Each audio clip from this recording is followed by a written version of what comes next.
The story begins as we see a boy named Gabimaru, who is about to be executed.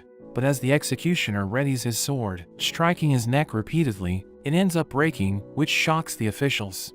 He returns to his cell, where we learn that he was trained as a shinobi since he was a child, so he's developed a superhuman body.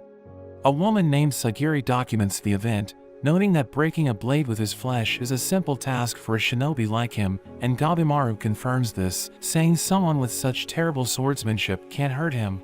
The next day, the Lord orders the executioner to burn Gabimaru at the stake, but even when they set him on fire, they see that he's still alive, so the Lord becomes frustrated. Gabimaru returns to his cell unscathed, but he claims he's not trying to resist, and that he actually wants them to kill him. Sagiri informs him about her job to record events, so Gabimaru states that he doesn't know his parents, but he heard they were killed by the village chief when he was a baby. He claims he has no dream, because shinobis only live to kill as they're told, and we learn that he was captured when his cohorts betrayed him, because he wanted to leave the village, and he thinks the village chief had something to do with it, since the village doesn't allow anyone to leave. The following day, the Lord orders his men to have Gabimaru torn apart by bulls, but when they try it on him, he easily overpowers the bulls. Sagiri mentions that he appears to be resisting the execution, and asks him why he wanted to leave the village. Gabimaru claims he was the best in his village, receiving the chief's recognition, and he even married his daughter. However, he says he got fed up with his wife's naive behavior, so he told the chief that he wanted to leave the village, which is how he ended up in this situation. That evening, one of the observers warns Sagiri about Gabimaru, saying he's a hollow man who killed 20 people before he was arrested, but Sagiri wonders why a hollow man would fight so hard to the point he killed 20 men. In his prison cell, we learn that Gabimaru has actually been resisting the executions, but he decides to end it all tomorrow. During his next execution, he is boiled in hot oil, but he somehow survives it. He thinks he should have no lingering attachments, so he wonders why he can't die. The Lord is freaked out, just wanting things to be over with, but Sagiri informs him that arrangements have been made. They escort Gabimaru through a tunnel, and the Lord laughs, thinking Gabimaru is about to die. He is led to a room, where he sees Sagiri waiting for him. The Lord reveals that she is a sword tester and executioner from the Immortal clan, claiming she will be able to behead him with a single blow. Gabimaru imagines her cutting his head off, and he realizes that she's the real deal. He breaks his restraints, and Sagiri tries to take him out, but he dodges the attack. Gabimaru is shocked to learn his neck has been cut, and Sagiri continues to attack him as he evades. Sagiri says she can tell that he lied about his wife, and that he actually loves her, which is why he won't let himself be killed. Gabimaru realizes this as well, thinking back to how his time with his wife made him softer. He grabs onto a sword, using it to fight Sagiri, who asks him why he has been lying to himself. He says she knows nothing about the world he lives in, claiming that he's hollow. But in a flashback, his wife tells him he isn't hollow, as she hugs him, calling him a kind person since he is the only one who wasn't repulsed by her face. We learn that in their village, men are treated as soldiers while women are just there to bear children. The village chief wanted his daughter to remember this, so he burned her face to make her stop trying to live like an ordinary woman, but she tells him that people's hearts don't die so easily. He wanted to stop being a shinobi and live a quiet life with his wife, so he tells the chief about this, which is the real reason why he got betrayed. Back in the present, Gabimaru fights on, gaining momentum as Sagiri struggles to block his attacks. He claims he can never live like a human no matter how hard he tries, but Sagiri tells him he can, showing him a pardon that would dismiss all his crimes and grant him the shogun's protection, but under the condition that he goes to the underworld. This makes Gabimaru confused, so Sagiri tells him about a beautiful land called Shinsenkyo, which has recently been discovered. It is said that the immortality-granting elixir of life can be found on that land, so the shogun sent a search party to find the elixir. But one evening, a boat returned full of flowers, and when it was examined, there was also a body on board. The shogun learns about this, so he orders his men to gather criminals, seeing them as expendable, to send them to the island to bring back the elixir of life and pardon them if they are successful. Sagiri reveals she's there to look for potential candidates, seeing Gabimaru as a good fit. She tells Gabimaru his wife is waiting for him in the village, and the only way for him to reunite with her is to join the expedition. The Lord still wants Gabimaru dead, ordering his men to attack, but Gabimaru uses his ninjutsu, unleashing fire from his body, allowing him to defeat all the guards in the room. The Lord falls to his knees, as Gabimaru agrees to join the expedition, determined to make it back alive. In a flashback, Sagiri witnesses her father performing an execution, which was so perfectly carried out that the man didn't even realize he'd been beheaded. Sagiri made it her goal to replicate his move, and when it came time for her to perform executions, she managed to do it well, but she imagines the people she killed haunting her. A man named Aizen observes that there is doubt and fear in her swordsmanship, which makes people die painful deaths. He tells Sagiri to look at the reflection on her sword, as he states that the truth is reflected in the blade. Back in the present, Sagiri puts a blindfold on Gabimaru, and she makes him join the other criminals, as they are informed the shogun is sitting before them. They are all given orders to travel to Shinsenkyo and return with the elixir of life, saying the successful criminal will be pardoned. The speaker describes the island, but the criminals interrupt him, saying it sounds like a fairy tale. The criminals are ordered to remove their masks, and they see a man with flowers coming out of his body. We learn that the man returned alive from the expedition, but he had lumps all over his body, and they started blooming the next day. The criminals begin to have doubts, not wanting to risk their lives in the expedition, but an official reminds them they have all been sentenced to death, so going to the island is considered a generous offer. A criminal named Narugai notices that they don't know anything about the island, wondering if the elixir is even there. An official tells them they are free to drop out, so one of the men tries to leave, but he is immediately executed. The official reveals that they will have the Yamada clan serve as monitors while on the island, so if they try anything funny, they will be killed on the spot. He warns the criminals not to try anything, and he adds that if their monitors die for whatever reason, they will also be killed. The shogun whispers something into the official's ear, and the official tells them that their numbers need to be reduced before going to the island, because they don't have the resources to accommodate all of them. The criminals are confused, but a man named Chobe calls them idiots, as he chokes another criminal to death. He points out that the officials are doing nothing, so he concludes that the officials want them to kill each other, and they all begin to fight, as the shogun watches on with excitement, but the official thinks this is just pointless violence. The shogun asks about the criminals with the most exceptional skills, and the official tells him about them, saying the most notable among them is Gabimaru. But when they look at him, no one is even attacking him. Aizen notices how the violence is making Sagiri overwhelmed, telling her it will be even more brutal on the island, so he questions her capabilities, thinking she isn't suited for the job. Aizen tells her she should just live quietly in her mansion, and Sagiri tells him that she would have if she could. In a flashback, we see Sagiri running away from some bullies as they make fun of her family for making a living through people's deaths. But one day, she picks up a sword and she sees the reflection on it, allowing her to see the spirits haunting it. Back in the present, some of the criminals think about escaping, so they charge at Sagiri, seeing her as an easy target. Aizen wonders if she can handle them, but Sagiri has accepted her fate as an executioner, and she easily takes them all out. But she starts to feel haunted by her victims again. But the spirits disappear, as Gabimaru says that killing people is never okay. Gabimaru asks if there is another way to choose who's going on the expedition, because not everyone wants to kill each other. The official threatens him, telling him to watch his tongue, as he orders a man to attack him. He throws a stone at Gabimaru, but he easily dodges it. Gabimaru wants to talk it out, but the criminal refuses, leaving him with no choice but to kill him, since he needs to survive. He approaches the man, saying he's about to be burdened, as he starts taking out the other criminals with such brutality that even the shogun is unsettled. Sagiri looks at his reflection through her sword, and she sees countless souls around him, but they don't seem to disturb him. So Sagiri realizes what she needs is not to get rid of her fear and doubt, but the strength to take on the burdens of the lives she took. The officials stop them, telling them they will be joining the expedition, and we learn that the 10 criminals who will be joining the expedition are the same criminals who have exceptional skills. They all board a ship, and we see the island as they slowly arrive. Gabimaru remembers when the village chief was pierced by multiple weapons, but he didn't fall, proving his immortality, and it was apparently due to a medicine he acquired from a land across the sea. They arrive at Shinsenkyo, where Gabimaru tells Sagiri that the elixir of life is real, but he isn't sure if they will find it on this island.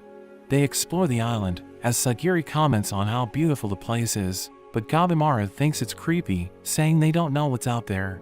He breaks his restraints, and Sagiri tells him that he's not allowed to do that, but Gabimaru tells her to let it slide, explaining how they only have a strange drawing as a clue, and their food is only good for 3 days. However, Sagiri threatens to kill him, telling him to bind his hands, as she explains she is not his friend, and her role is his executioner, so he reluctantly complies. As he lets Sagiri tie his hands, he suddenly gets hit by a giant steel ball, blowing him away. The ball returns to a criminal named Kyan, who thinks he just got rid of his target, but Gabimaru gets back up, cracking his neck as he admits that it got dislocated. Sagiri explains Kyan is a warrior monk who steals the weapons of the people he's killed, but Gabimaru points out that his hands aren't restrained, so Sagiri asks Kyan's executioner Kisho about it. Kisho says they can just tie their hands on the way back, telling Sagiri she's the lowest ranked executioner because she's too rigid. Kyan displays his other weapons, wanting to test them out on Gabimaru.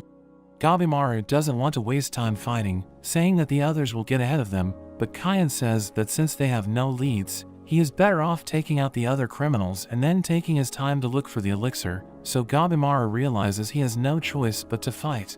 Kyan charges at him, but Sagiri still tells him to bind his hands.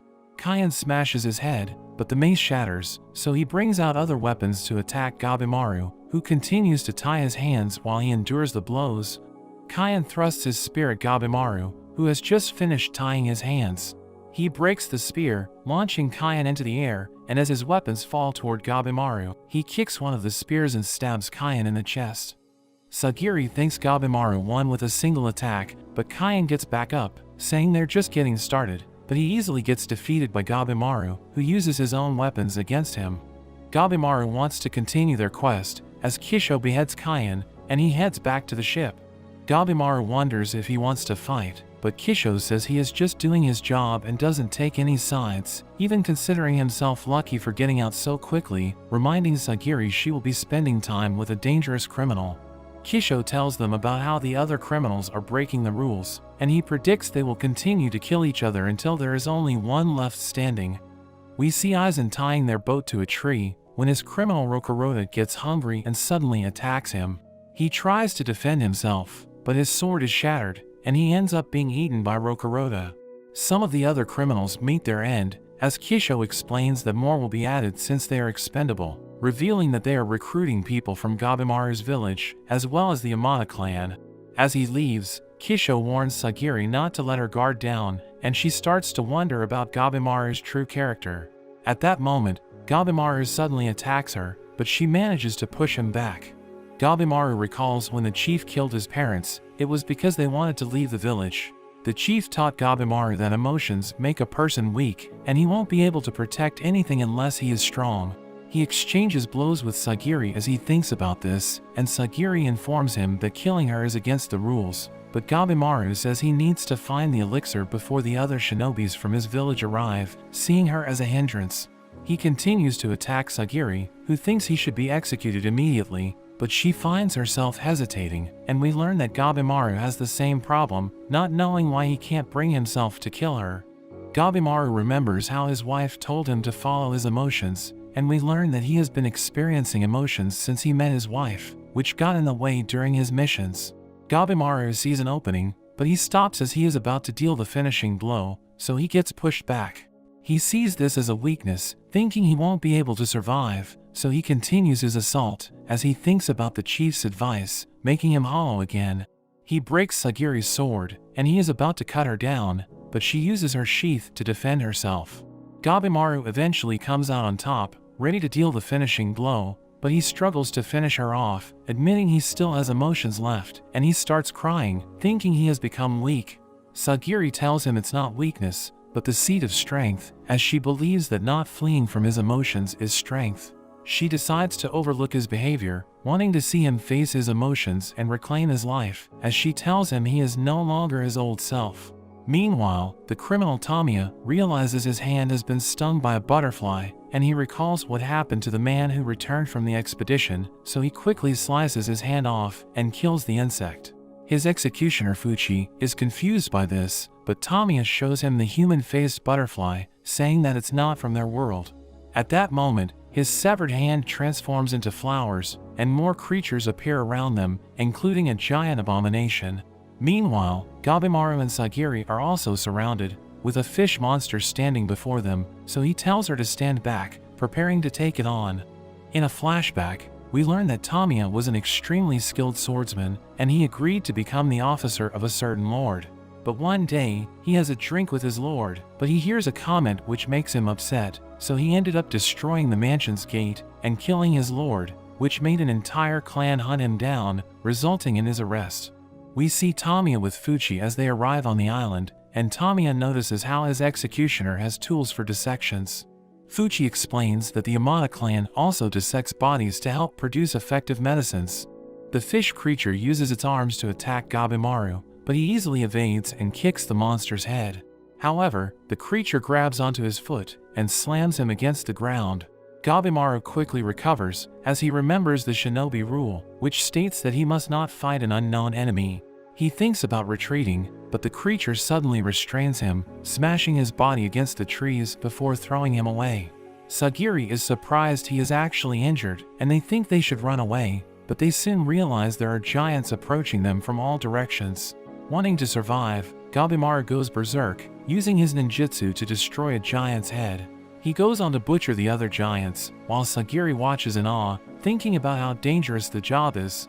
A giant suddenly attacks her from behind, which she evades, but centipede monsters grab onto her, restricting her movement as the giant prepares to strike. Gabimaru cuts the giant's arm, allowing him to save Sagiri, but this snaps him out of his berserk state. The fish monster is about to attack them, but the executioner named Genji arrives and takes out the creature.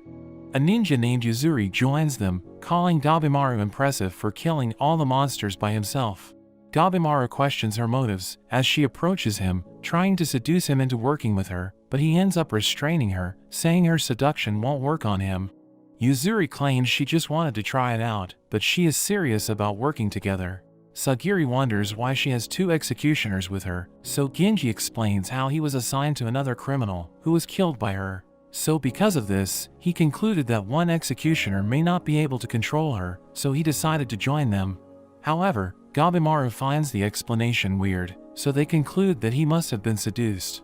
The other executioner introduces himself as Senta, and Yuzuri tells them about the creatures in the area, saying finding the elixir is important, but they can't charge in without a plan. Sagiri tells him there is no problem with working together, and Yuzuri hugs onto him, but Gabimaru restrains her again, telling her he can't trust her, but she uses her legs to bring him closer, saying he doesn't need to trust her, because they will eventually betray each other because only one of them will be pardoned, so she suggests just using each other for the time being. Gabimaru backs off, as he wonders how she can help him, and Yuzuri reveals she has plenty of information, telling them that the real danger on the island is the human-faced butterfly, which has hallucinogens and poison. She reveals how she got the information, saying she tested the bugs out on another criminal, who she ended up killing. Senta tells them about the items the monsters are wearing, mentioning that they have Buddhist designs, which he finds strange. Yuzuri tells them there is still much they don't know, so they should work together to learn more.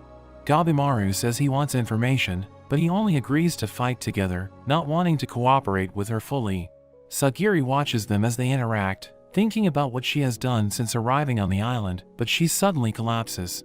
In a flashback, we see a man named Toma, who is about to become an executioner, and Aizen tells him he should take the final step by killing a criminal, thinking about which execution would be suitable. Toma says he has a request, and he goes to his brother Chobei, telling him he knows how to make the magistrate's men stop pursuing them.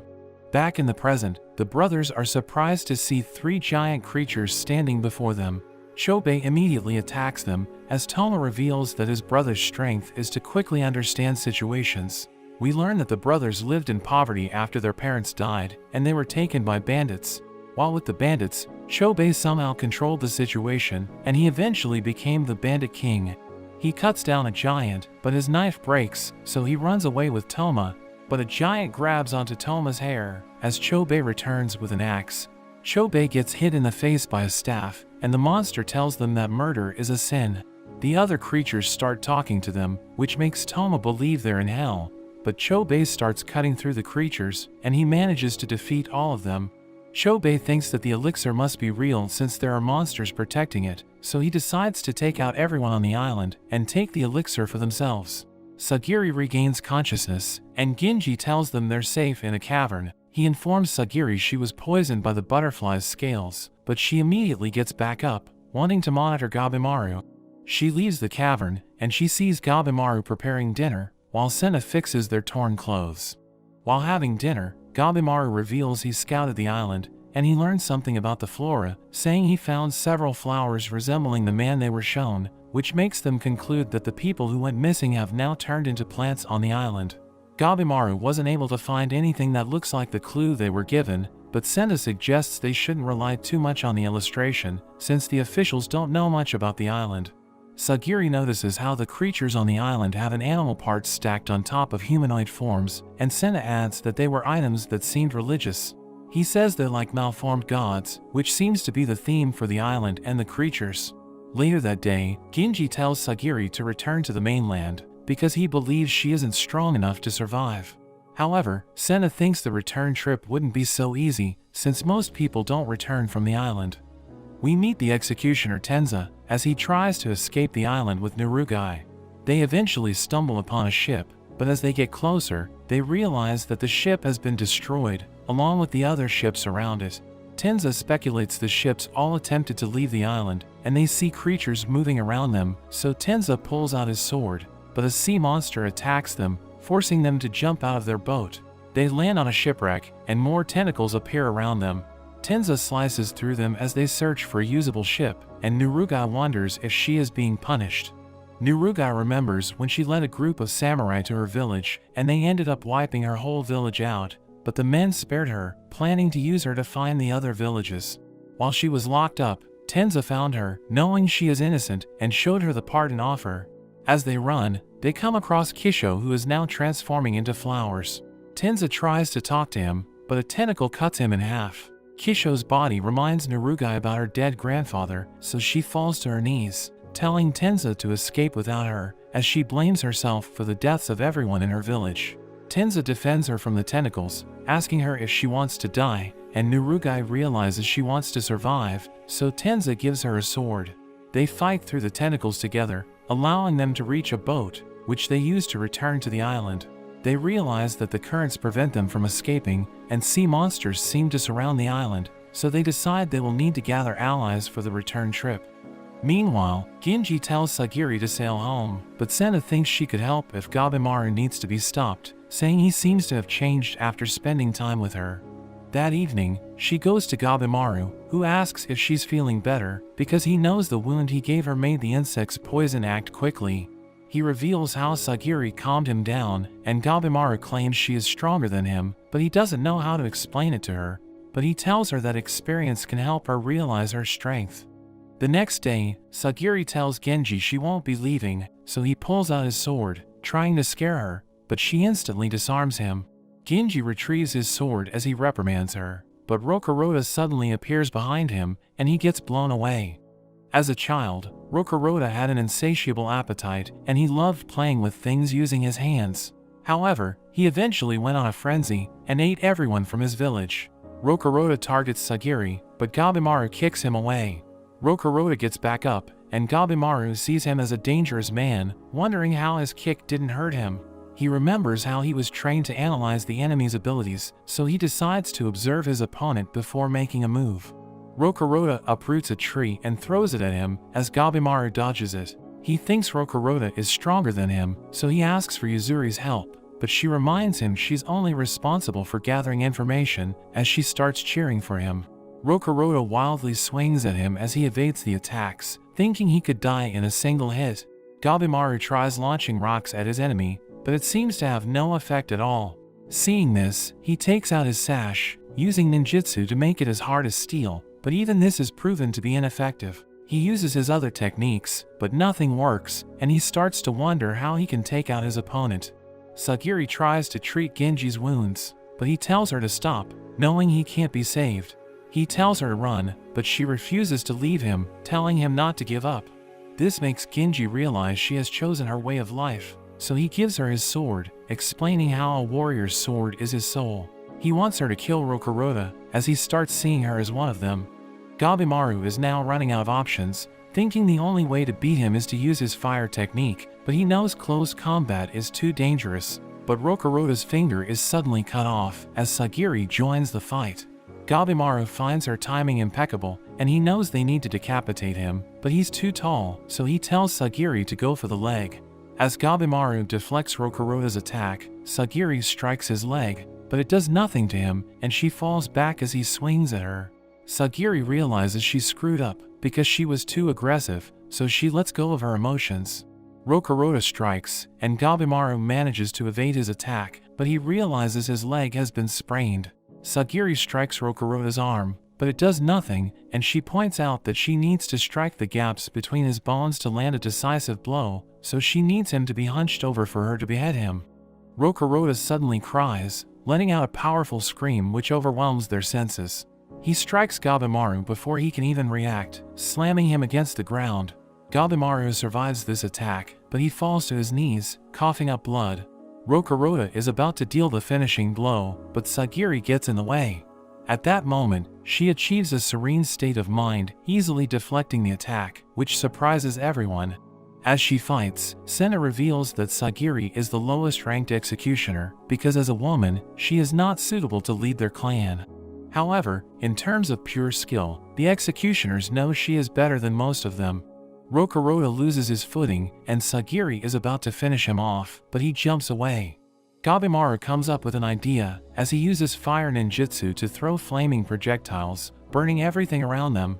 Yuzuri runs away, knowing Gabimaru is planning to suffocate Rokuroda with the smoke. The plan works, as Rokuroda gets down on his knees, struggling to breathe, and Sagiri prepares to deal the finishing blow. He tries to strike back, but Gabimaru pushes his hand against the ground, and Sagiri manages to execute him. However, the look in his eyes makes Sagiri realize that he was living a misunderstood life, not knowing how strong he was, so he accidentally killed people when he just wanted to play with them. Gabimaru gets worried the monsters might be drawn to the fire, so they leave the area, leaving behind Genji's remains. They hide as giants make their way to the area, and Gabimaru suggests going in the direction where the monsters came from, thinking it could lead them to the elixir. They catch up to Yuzuri and Senta, and they are all surprised to see a village on the island. Meanwhile, the brothers go deeper into the forest, where they see two beings making out. Chobei wonders if they are monsters, and the yellow one named Jufa becomes angry at them for spoiling the mood. Gabimaru wonders if the residents of the island are friends or foes. He sees a girl spying on them, so he runs after her. He catches up to her, removing her hood, and he's surprised to see that she's just a child. A tree monster suddenly takes a swing at him, and the girl continues to run away. Gabimaru chases after her, thinking she knows something about the island. He dodges the tree's attack and kicks it away, while Sagiri rushes after him, leading their companions to deal with the creature. Yuzuri removes Senna's glasses, saying she doesn't want him to see her techniques, as she drinks from a cup, causing strange liquid to come out of her body. Gabimaru catches up to the girl, grabbing onto her hand, but the girl throws him to the ground, which surprises him, because a child shouldn't be able to perform such a move on him. Sagiri runs after the girl, telling her they just want to talk, and this causes her to stop, letting Sagiri catch up to her. The girl suddenly tries to punch her, but Gabimaru blocks the attack. He notes that the girl's strength is on another level, as the blow causes him to take a few steps back. Gabimaru tells her he is in a desperate situation, as he grabs onto some vines, wrapping them around the girl and suspending her in midair. The girl starts crying, so they release her, and Sagiri calms her down. Yuzuri joins them, telling them she worked hard to defeat the creature. They gather around to discuss what to do next, when the tree creature tells them to return the girl, as it offers to take them to the village and tell them about the elixir. Yuzuri doesn't trust the creature, but it mentions they have a bath in their village, which instantly makes her change her mind. The creature takes them to the village, which looks like a ghost town, and it tells them it wasn't like this 1,000 years ago. It takes them to its house, where Yuzuri takes a bath with Sagiri, while the monster gives the men some food. Gabimaru is suspicious, asking the monster about the island and the elixir. They gather around the food, as the creature reveals that the island is called Kotaku, and it's an island where gods reside. The monster confirms that the elixir exists, telling them about the legend where it is known as Tan.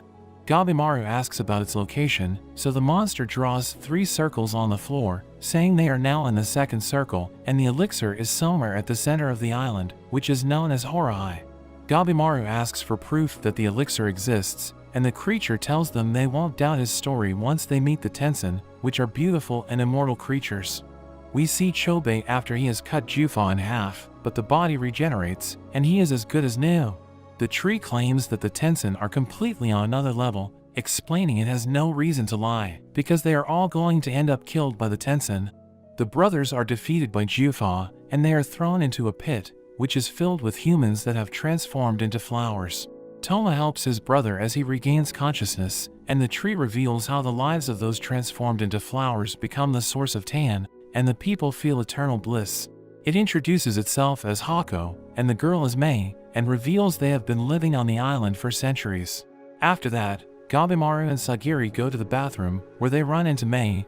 She cries at first, but Gabimaru says everyone just shares the bath in his village. Sagiri notices a huge scar on Mei's body, and Gabimaru remembers how his wife told him about the importance of getting proper rest, as she helped him take a bath. He tells Mei not to be ashamed of her scars, because the most beautiful woman he knows has a large scar, saying appearances don't matter, and Sagiri is surprised hearing this. As they walk away, Gabimaru remembers his priorities, thinking he doesn't have time to sit around chatting. In a flashback, we see that Tenza was raised in the slums, and his parents never fed him well, so he had no choice but to steal from other people to survive. One day, he bumps into a group of swordsmen who look down at him, so he ends up beating them up, but they are saved when an executioner named Shion interferes. Back in the present, Tenza walks around the shore with Narugai when a Tensen named Zujin suddenly approaches them. It transforms into a man and asks them about all the dead monsters, wondering if they are the ones responsible. They try to run away, but Zujin immediately catches up to them, blasting Tenza away with a pulse of energy. Narugai quickly backs away, making her way to the downed Tenza. As Zujin walks to her, Tenza suddenly slashes his eyes, but it instantly regenerates. Tenza tells Narugai they're going to escape as he unleashes a combo, slicing Zujin into pieces, before giving the signal to run. As they run, Zujin blocks their path as he regenerates, but Shion suddenly throws his sword at Zujin, giving the duo time to escape. We learn that although Shion is blind, he can see through his other senses. They are able to get away, and we learn that Shion is Tenza's master. Shion says he was about to go home, but he couldn't find a current that leads out of the island. He says he eventually found a current that leads out, but he sensed a presence like nothing he had ever experienced before. Knowing there is only so much he can do alone, he decided to look for allies on the island, but he asks Tenza why he is helping Narugai, as he reveals how he executed the criminal that tried to seduce him. Tenza says Narugai is innocent, reminding Shion how he took him in, as he vouches for the girl. Shion decides to listen to him, and he decides to take them to the current that he found, but Zujin suddenly appears behind the duo. Shion dashes to save them, but his neck starts bleeding. Tenza tries to attack Zujin, unleashing a powerful flurry of slashes, but Zujin easily dodges it, and counters with a flick of his finger, creating 4 holes in Tenza's body. We see Tenza and Shion in another flashback, as Shion reveals how he likes to help people during his spare time, seeing potential in Tenza. He teaches Tenza how to wield a sword, telling him his sword skills will help him protect someone he cares about. Tenza thinks he has no potential, and he decides to quit, but Shion tells him he can only quit once he lands a hit on him. As he leaves the dojo, Tenza encounters Aizen, who wants to have a walk with him. Aizen takes him to the cemetery, where he shows Tenza the grave of Shion's former junior named Teshin. He lacked motivation like Tenza, and decided to leave the dojo, but he lived a life of crime because he struggled to feed himself. And in the end, Shion had to execute him, but this made him even more passionate about helping others and becoming a mentor. Aizen tells Tenza to land the blow on Shion, so he asks Shion to spar with him, and even though he keeps on losing, he refuses to give up. He eventually hits Shion, but he has already changed his mind, wanting to stay at the dojo with his master. Tenza knows he is about to die, but he has finally found something he wants to protect, so he gets back up and starts pounding Zujin with his fists. He tries to do everything he can to help his companions escape, but Zujin unleashes another energy blast, blowing a hole in his stomach. He tries to tell his companions to escape, but he can't because his throat has been damaged. Shion seems to understand what he's saying, and he runs away with Narugai. Tenza continues to attack Zujin, and he fights to his last breath, giving the others time to escape. They mourn the death of Tenza, and Shion swears he will get revenge for him. Back at the village, Sena can't seem to make sense of the information they've gathered so far, and Sagiri tells him to take a break, but he refuses.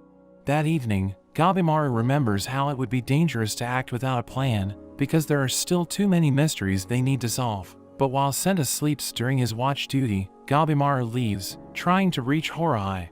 He eventually stops as he hears weird voices, and he reaches an area full of strange trees, which appear to be praying. He goes in the direction they are facing, and he finds a giant door, which he thinks could lead to the elixir. But before he can open it, Zujin appears behind him, telling him to leave.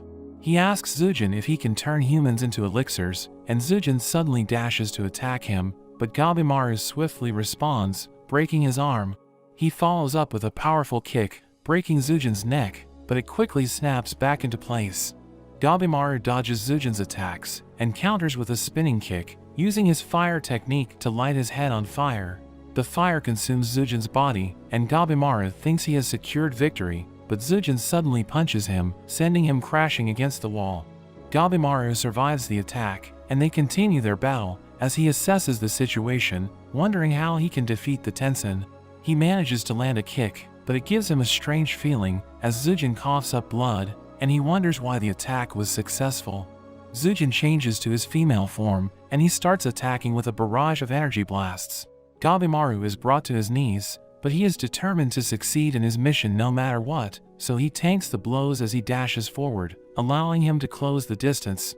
They exchange blows, with neither of them backing down, as Gabimaru plans to destroy Zujin faster than he can heal, and he actually manages to overpower the Tensen, tearing his body apart. Zujin smiles as his body suddenly transforms into a giant flower monster, which uses a lightning spell, destroying the area around it. Gabimaru survives, and he tries to fight back, but he is no match for Zujin's lightning, and his body reaches its limit. The monster continues its assault, and he wakes up in a room with his wife, thinking he was just having a nightmare, but he realizes he is hallucinating since he is about to die. The monster grabs onto him as it proceeds to squeeze him to death, but he remembers how he was trained to inflict as much damage as possible before dying. So he unleashes fire from his body, burning the monster's arm, before he falls to the ground. Zujin prepares to deal the finishing blow, but Mei appears and protects him with a shield, helping him escape. The next morning, the group searches for Gabimaru and Mei. Hako reveals that there are 7 Tensens, and we see them gathered in one location as they discuss how fierce the humans are. Jufa blames Zujin for failing to take down the humans, blasting his head off as he comments on Zujin's ugly appearance, seeing how he's been using too much Tao, and mocks him for using his transformation against a human.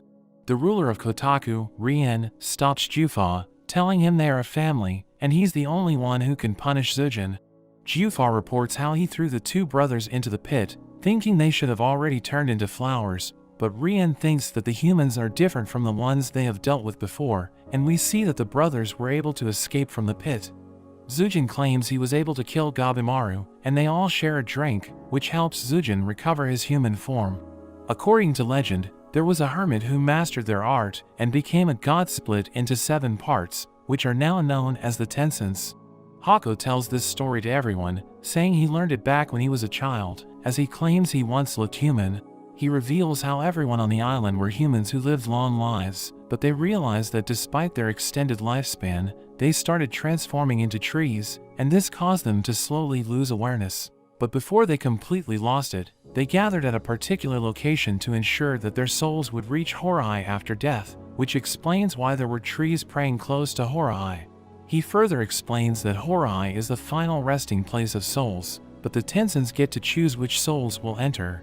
Meanwhile, Gabimaru regains consciousness, and he recalls his encounter with Zujin, thinking there must be a way to defeat the Tensen. He realizes they are not gods, so they can be killed, but he needs to have a plan, knowing he can't do it alone. Fuchi and Tamiya suddenly arrive, as Tamiya comments on his condition, wondering if it's time for him to die. They size each other up, thinking about fighting, but Fuchi tells Tamiya they should focus on gathering information as he pulls out his sword, wanting to get some answers from Gabimaru without killing him. But Gabimaru bows before them as he proposes working together, and Tamiya tests him by threatening to strike him down, but Gabimaru doesn't move, so they know he's not trying to fool them. Fuchi asks him why he wants to do this, so Gabimaru tells them about the Tensins, and they are surprised to learn that such powerful creatures exist. Fuchi doesn't trust him, but Tamiya joins him, wanting to fight the Tensins, as he reveals how he isn't even interested in the pardon. We learn that Tamiya wants his name to go down in history by defeating the Tensins, while Fuchi wants to dissect their remains. They decide to work together, and Gabimaru is about to give them more information when Mei wakes up. Gabimaru is surprised to see that Mei has grown up in such a short period. She calls out Gabimaru's name, and he realizes she can now talk. He thanks her for saving his life, asking her if she's like the Tensin. Elsewhere, Senda concludes that the religious system on the island is man-made. He thinks the creator of the island just wanted humans that transformed into flowers to return, and he sees it as a clue that could help them find the elixir and escape. Mei tells them about the Tao, which is the power that the Tensin use, but she can only offer a vague explanation because she still isn't used to speaking. On the other hand, Hako explains that everything in the world is created by the flow of Tao, and it has something to do with the origin of the universe. Despite his explanation, the group still finds it difficult to understand. Nurugai tries to ambush Shion, but he disarms her and makes her sheath her sword, saying he'll never teach her how to use it. She implores him to teach her because she doesn't want to watch her loved ones die. Hearing this, Shion tells her how everything in the world produces unique waves, which is what he uses to see the world around him. He goes on to explain how using the waves also improves one's physical capabilities, which is quite similar to how Hako describes the benefits of mastering Tao. Shion states it's difficult to sense the waves, since one must be in a balanced state of mind. He tells Nurugai she isn't wielding the blade properly, as he pulls out his sword, demonstrating how to wield it. At that moment, monsters appear around them, and Shion can sense their presence, so he takes them out one by one as he gives Nurugai tips for fighting. A group of monsters make their way to Gabimaru and his allies, so Tamiya springs into action, killing all the monsters at once, and he lifts Mei up, telling her to teach him the power of Tao, as more monsters approach them. Gabimaru observes the monsters, and he sees a silhouette behind them. Meanwhile, two of the Tensins discuss how the humans merge into flowers after being thrown into the pit, allowing them to harvest tan efficiently. They think escaping the pit is unlikely, because the humans that are transformed into flowers will stop them as they try to escape. But we see Chobei climbing up the pit, as the transformed humans try to stop him, but he powers through, allowing them to reach the surface. Chobei is determined to kill the Tensins, saying their weakness is their lower body, as he points out that the Tensins started regenerating from there. So he suggests aiming for that area, and Toma is impressed by his brother's ability to read the situation. A monster suddenly appears, and it seems willing to talk, saying it received orders from the Tensin to investigate. He introduces himself as a doshi, saying his colleagues are scouting the other humans on the island. He explains how doshis are the right hand of the Tensin because they are capable of reason. The doshi wants the brothers to return to the pit, so Chobei tries to kick it, but it dodges and hits him in the face. But Chobei stands his ground, grabbing onto the doshi's arm and using his brute force to cut it off. The arm regrows, and the doshi summons monsters to deal with them. Toma swiftly deals with the monsters as Chobei continues his fight with the doshi. It senses his Tao as he attacks, and he comments how attacks from one who cannot use Tao are trivial because he can instantly regenerate from it. It sees a disturbance in Chobei's Tao, seeing it as a blind spot, and Chobei gets slashed, falling to the ground. The doshi comments on how fragile humans are, and he plans to return him to the pit, but Chobei suddenly drives his fist through the monster's face, and he gets back up. The doshi wonders how Chobei was able to regenerate, thinking he merged with the plants during his time in the pit. Chobei mentions how he sensed something from the doshi, and he speculates that it's the key to defeating the Tensin. The doshi attacks with the intent to kill, but Chobei is able to block the attack. The impact breaks his arms, but it quickly snaps back into place. They continue to exchange blows, and Chobei manages to push the monster back, as it notes that his Tao is continuously growing. Chobei doesn't know what's happening to him, and the monster suggests he is transforming into something that isn't human, but he isn't bothered, saying that nothing in the world remains the same. We learn that when the brothers were taken by the bandits, they weren't convinced that the boys could join them because of their privileged upbringing, but Chobei cut his own eye to persuade them, and it's how he was accepted into their group. Chobei charges at the doshi as he endures the energy blasts, and he manages to land a hit on its navel, which makes it cough up blood, confirming that the navel is its weak point. The doshi jumps back, launching an energy blast, but Chobei manages to dodge it. He mentions how he can now see the energy around its body, and this scares the doshi, calling on the monsters to help him, but Toma has already defeated them. The monster gathers Tao energy using his hand, but Chobei stomps on it, and he replicates the technique, using it to punch a hole into the doshi's stomach. He senses the doshi's Tao, and he realizes it's on the brink of death, so he starts asking questions about the Tenshin. At that moment, Toma becomes worried, as he notices marks on Chobei's body, which look like vines, and they appear to be growing. We learn that the scar on Mei's body is similar. Tamiya tries to learn Tao while fighting, asking for Mei's advice, but she tells him he's doing it wrong. They observe Gabimaru as he fights, but Mei notes that he also doesn't get it. Fuchi sees Mei as a mystery, wondering who she is, as Gabimaru recalls how the girl used her power to save him, so he concludes she isn't a normal human. The doshi leading the pack recognizes Mei, so he attacks Tamiya, who manages to block, but he isn't able to stop the monster from taking Mei. The doshi says he has been looking for her, revealing how she was banished from the palace, and she disappeared from Horai. They were forbidden from searching for her, but the monster is happy to stumble upon her.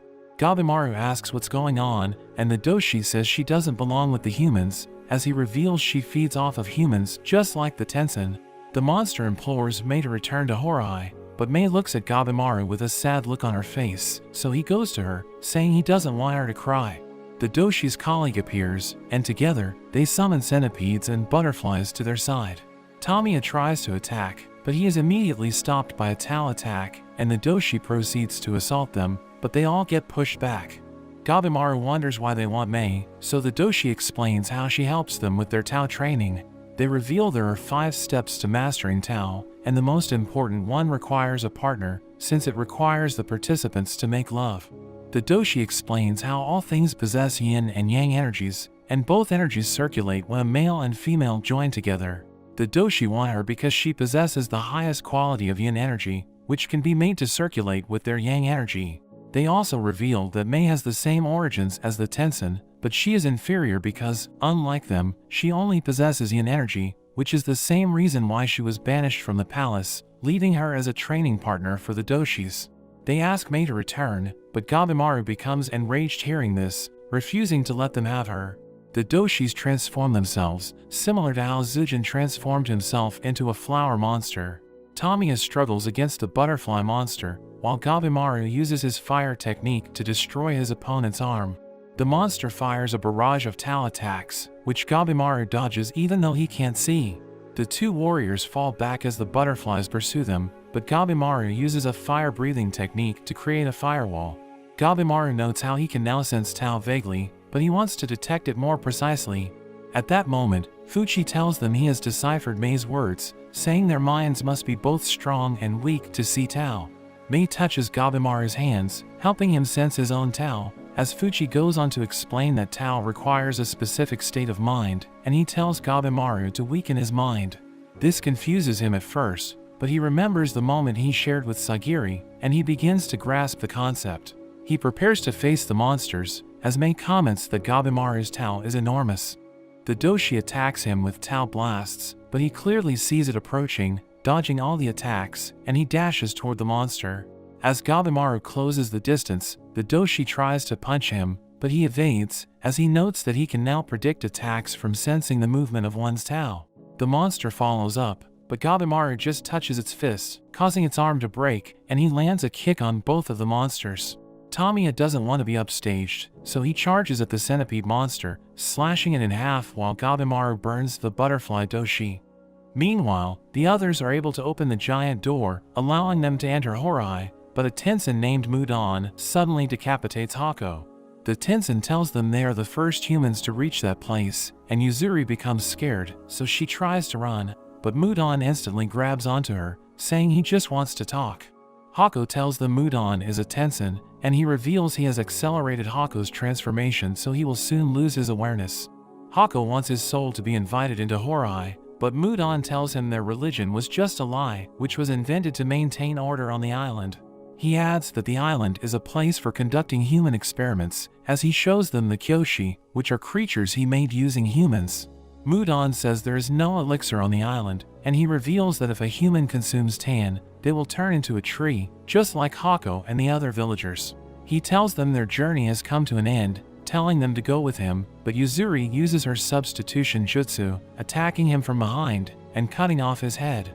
They proceed to run away, thinking the threat has been dealt with, but he quickly regenerates, ordering the Kyoshi to attack Yuzuri, who manages to evade.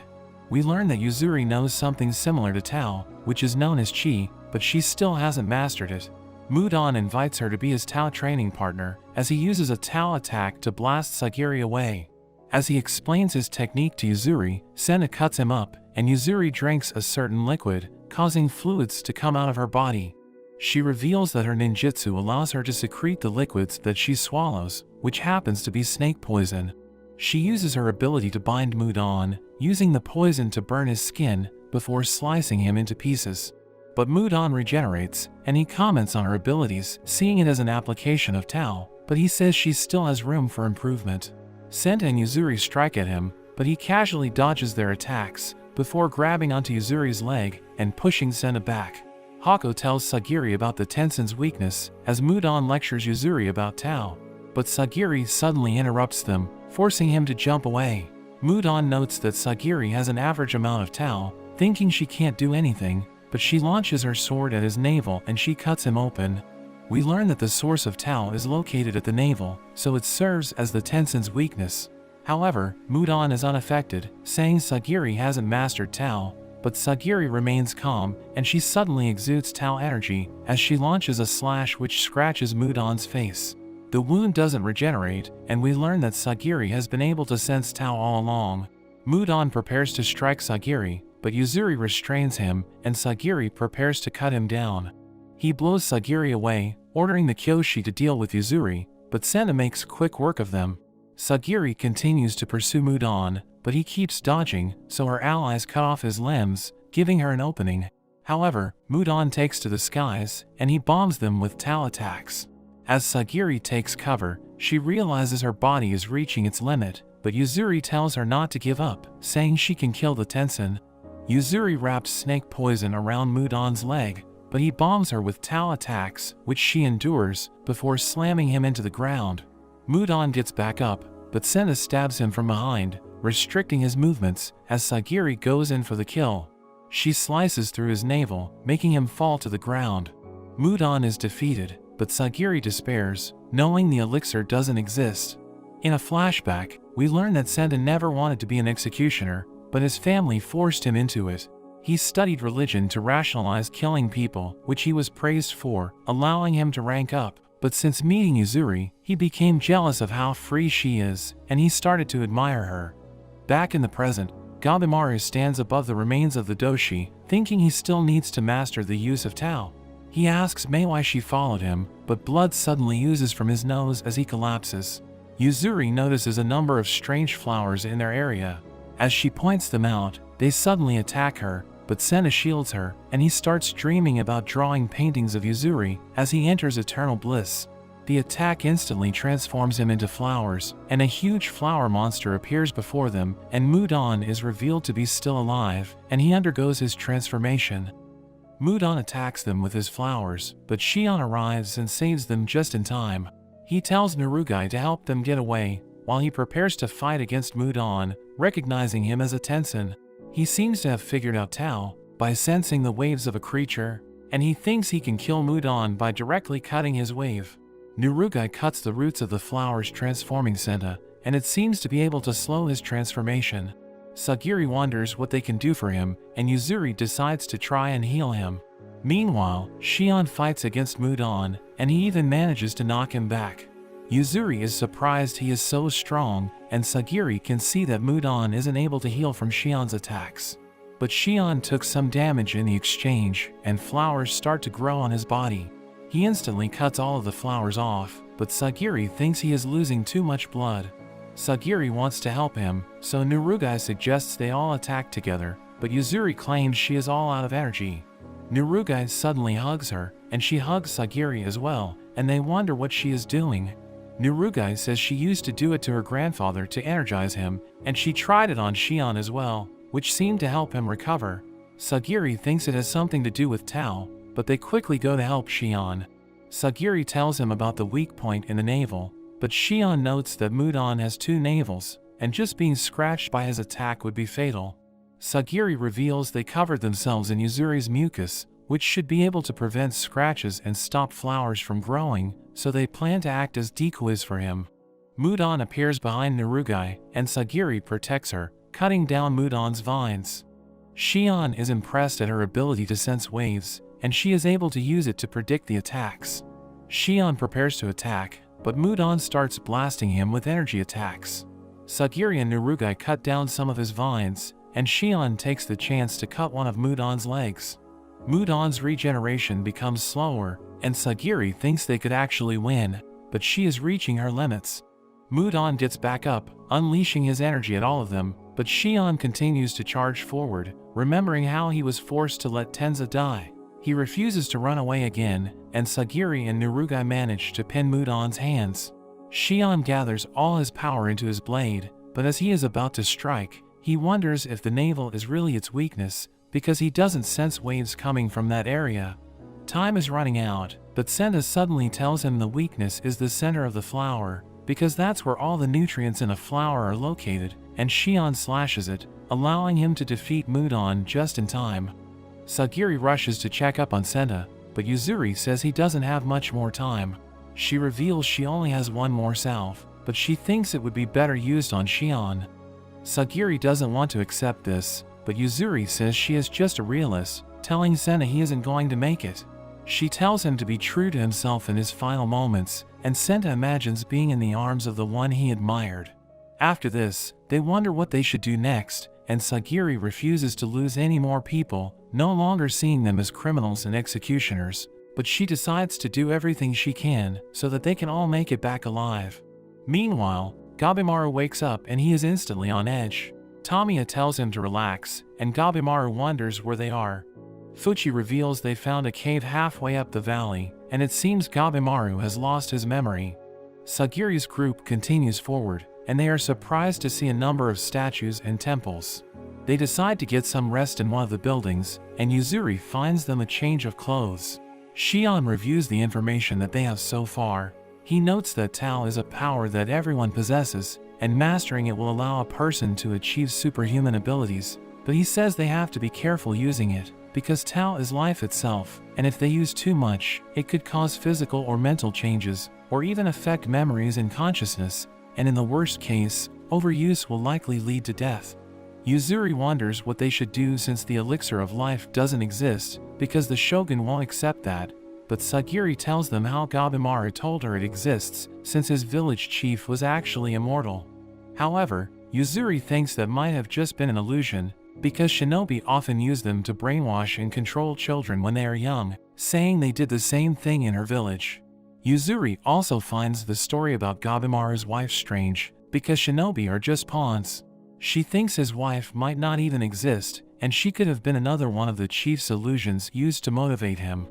We see Gabimaru has completely lost his memory, only remembering that he is Gabimaru the Hollow, and he plays along with the other 3 to get information about where he is. Mei asks if he is okay, and he says he is fine, but she can sense a disturbance in his Tao. Sagiri keeps watch at night, and Shion joins her. She thinks about all the people they have lost, and she worries about Gabimaru. Shion wonders if she likes him, but Sagiri finds it all too sad that he is trying so hard to get back to his wife, but she might not even exist. Even though he's a killer, she doesn't think he is a bad person, so she hopes that he can be reunited with her. We see government officials talking to the executioner Jiga, who is the only one who returned from the island, and he tells them how the criminals and executioners were sent to get the elixir of life. He explains how Chobei killed the criminal he was guarding, but we see that he was happy since he had an excuse to return home early. But the currents washed him ashore, and he doesn't know how he made it back alive, telling the officials to stay away from the island since it's not of this world. He notes that only idiots would try to explore it, but they become upset hearing this, since they think he indirectly insulted them. Another executioner named Shu apologizes for his behavior, and they know about his fearsome reputation, so they just let it slide. But one of them reads the shogun's orders, and notes that the strongest members of the Yamada clan must head to the island. After that, Shu scolds Jiga for disrespecting the officials, so he apologizes for what happened, and we learn that Shu is looking after the members of the Yamada clan in Aizen's absence. He notes that the shogun plans to send shinobi next, since they slaughtered the other criminals during the test of strength, and he tells Jiga he needs to return to the island. He refuses to go back since he knows how dangerous it is, but Shu is worried about the other members of their clan, since Aizen hasn't sent them a report as promised. A man asks them about the giant head in the town, and we learn that Jiga brought it back with him to prove that the island is dangerous, but he didn't get the chance to show it to the officials. Shu touches it and realizes it's already dead, since he can't sense its life force, and he meets with the other executioners from the Yamada clan, telling them they'll head to the island. We cut to Rien, as Adoshi asks him if the body and soul are two different things, so he explains that it isn't the case, since they're both just a form of Tao. A Tensen named Taofa shows them their new training ground, and Rien thinks it's impressive since it has everything they need, and it even has a room where they can focus on Bacha Jutsu. We learn that Bacha Jutsu is a form of training where they get intimate, and a Tensen named Gilthaw thinks there are better ways to train. But Rien disagrees with him, and explains that it can help them draw out new strength depending on who they join with. Juthaw finishes Bacha Jutsu, and his partner is impressed by his performance, but Taofa notices that he's exhausted, so she gives him tan to drink. But she realizes she forgot to add the ingredient that makes the drink glow, so she asks Zujin where she can find it, and he tells her he doesn't know. Meanwhile, Sagiri tells the others they should find Gabimaru and Mei, and notes that they should meet them outside the gate. Yuzuri thinks the mission doesn't matter, so they should just leave as soon as possible, but Sagiri knows that she just wants executioners to join her side after they escape. She admits that it's true, but Sagiri tells her she also wants to leave the island with everyone, and notes that she respects the way Yuzuri thinks, but she isn't sure if Gabimaru will make it. Yuzuri notes that she saw a destroyed wall near the gate, and thinks he's responsible for it, so she believes that he's already there, but she asks Sagiri what she'll do about his wife after they meet him. We see Gabimaru with the others, and we learn that they're on their way to the castle, but he doesn't know what to do, since his memories still haven't returned. They bump into Chobei, who suddenly attacks Gabimaru, and everyone prepares to join the fight, but Gabimaru jumps on top of him and breaks his neck. He notes that the fight was boring, but Chobei suddenly throws him to the ground, and Fuchi realizes that Chobei's neck has healed. Gabimaru launches a rock to distract him, and he gouges his eye out, so Chobei kicks him away. But he realizes that Gabimaru got his leg, and as Gabimaru continues to clash with him, he creates an opening and bites through his neck. Fuchi notes that he fights like a beast, but Chobei immediately recovers, and shatters the ground with his leg. He tells Gabimaru he's weak, and starts to beat him up, as Tamiya notices that he got weaker after he was knocked out. Mei realizes that his Tao is strange, and explains that he isn't as powerful as he used to be, since he's missing something important. He scratches Chobei's face, but he immediately regenerates, and tells Toma to deal with the others. So he rushes toward them, and he thinks Tamiya is the easiest target since he only has one arm. But Tamiya stops him and smashes him to the ground, telling him he doesn't need to draw his sword to defeat him. Toma charges in again, but Tamiya hits him and pins his sword to the ground, telling him he has talent, but his abilities are still lacking. Tamiya beats him up, and thinks he let Chobei do all the fighting because he seems like a total noob. But he explains that he'll do anything Chobei tells him to do, and notes that he hates people who form large groups, revealing that all the bandits were like pawns to him. He gets back up, and Tamiya notices that his grip has improved, but he orders the Doshi to attack Mei and Fuchi. So it rushes toward them, and Fuchi tells Mei to stay back while he takes care of it. Chobei pushes Gabimaru back, and he thinks he has the advantage, since he can read his movements. He slams Gabimaru's head, but he suddenly covers himself with flames, as he recalls how the chief taught him to deal as much damage as possible before he dies. He burns Chobei with his ninjutsu and takes him down, and he's worried that this could be the end for him, since he can't regenerate fast enough. But he thinks about Toma, and decides to go all out, saying he's willing to sacrifice everything for his brother. We see that Fuchi has defeated the Doshi, but Chobei transforms and pushes Gabimaru back, and he notes that he can feel himself breaking. He overpowers Gabimaru, who uses his ninjutsu to burn everything around him, but Chobei survives the attack. He starts to lose control, and Gabimaru struggles to dodge his attacks, as Tamiya wonders why he isn't using Tao, so Mei explains that he forgot how to use it. Gabimaru knows that he can't win, but he thinks it doesn't matter if he dies, since another shinobi will replace him. He's ready to sacrifice his life to defeat Chobei, and he suddenly hears his wife's voice, but he goes berserk and rushes forward. Fuchi notes that they've both lost control, and Toma realizes that Chobei decided to go all out, because he's fighting to protect him. Gabimaru avoids his tentacles, and Chobei's vision darkens as he continues to attack, but he suddenly hears Toma call out to him, and realizes that he hurt his brother. Toma cries as he apologizes for being a burden, and begs Chobei to wake up, thinking he turned into a monster because he's always fighting alone. He finally regains control, but Gabimaru realizes it's his chance to finish them off, and prepares to burn them with his ninjutsu. Mei thinks he'll die if he continues to fight, so she splits the ground open, and Gabimaru kicks a rock toward Chobei, who uses his tentacle to save Toma, and promises to return for him. He falls into the abyss, and Mei collapses from exhaustion, but everyone's surprised to see she has grown again. We cut to Sagiri and the others, as they see strange statues in the castle, and Shion notes that he hears something ahead of them. They head to the gate, where they meet Gabimaru's group, and Hako realizes that Mei used her powers, asking them if they passed through the valley. Tamiya notes that they killed all the monsters in their path, and Hako can't believe they even defeated a Doshi, since he's never seen anyone do that in 1,000 years. He realizes that his companions are amazing, and thinks they might be able to change the island, since they're strong enough to defeat the Tensons. Fuchi visits Senna's grave, where he cries as he remembers the moments he spent with him, and Shion realizes that there are only 8 expeditioners left. He notes that they should leave the castle as soon as possible, but Sagiri notes that Mei and Gabimaru still need to recover, and Tamiya thinks they should kill Toma since he might betray them. But Sagiri stops him, since she doesn't want to watch Toma die, and she notes that they shouldn't kill him unless he tries anything. She prepares to fight Tamiya, but Yuzuri interrupts them, and notes that Gabimaru is on the brink of death, so Sagiri thinks they should treat his wounds. Shion notices that he has consumed his Tao energy, and Fuchi explains that he tried to patch up Gabimaru's wounds, but he still can't recover since his core is damaged. He wants to know what's going on, since he doesn't trust his companions, and Sagiri asks him if he's okay, but he tells her to leave him alone. Shion tells him he'll die if he isn't careful, but he thinks it's okay, so she realizes that he isn't acting like his usual self. The others protect her as he tries to attack her, but she knows that the abnormality in his Tao confused his memories, and Shion realizes that his soul is worn down. She knows that it's because he never stopped fighting, and he thinks about killing her as she walks closer. But she explains that she can heal him with her Tao, and tells him not to worry since she's an important ally. He still doesn't trust her, so she becomes angry and knocks him down, telling him she's more than just his important ally, since they have a special connection.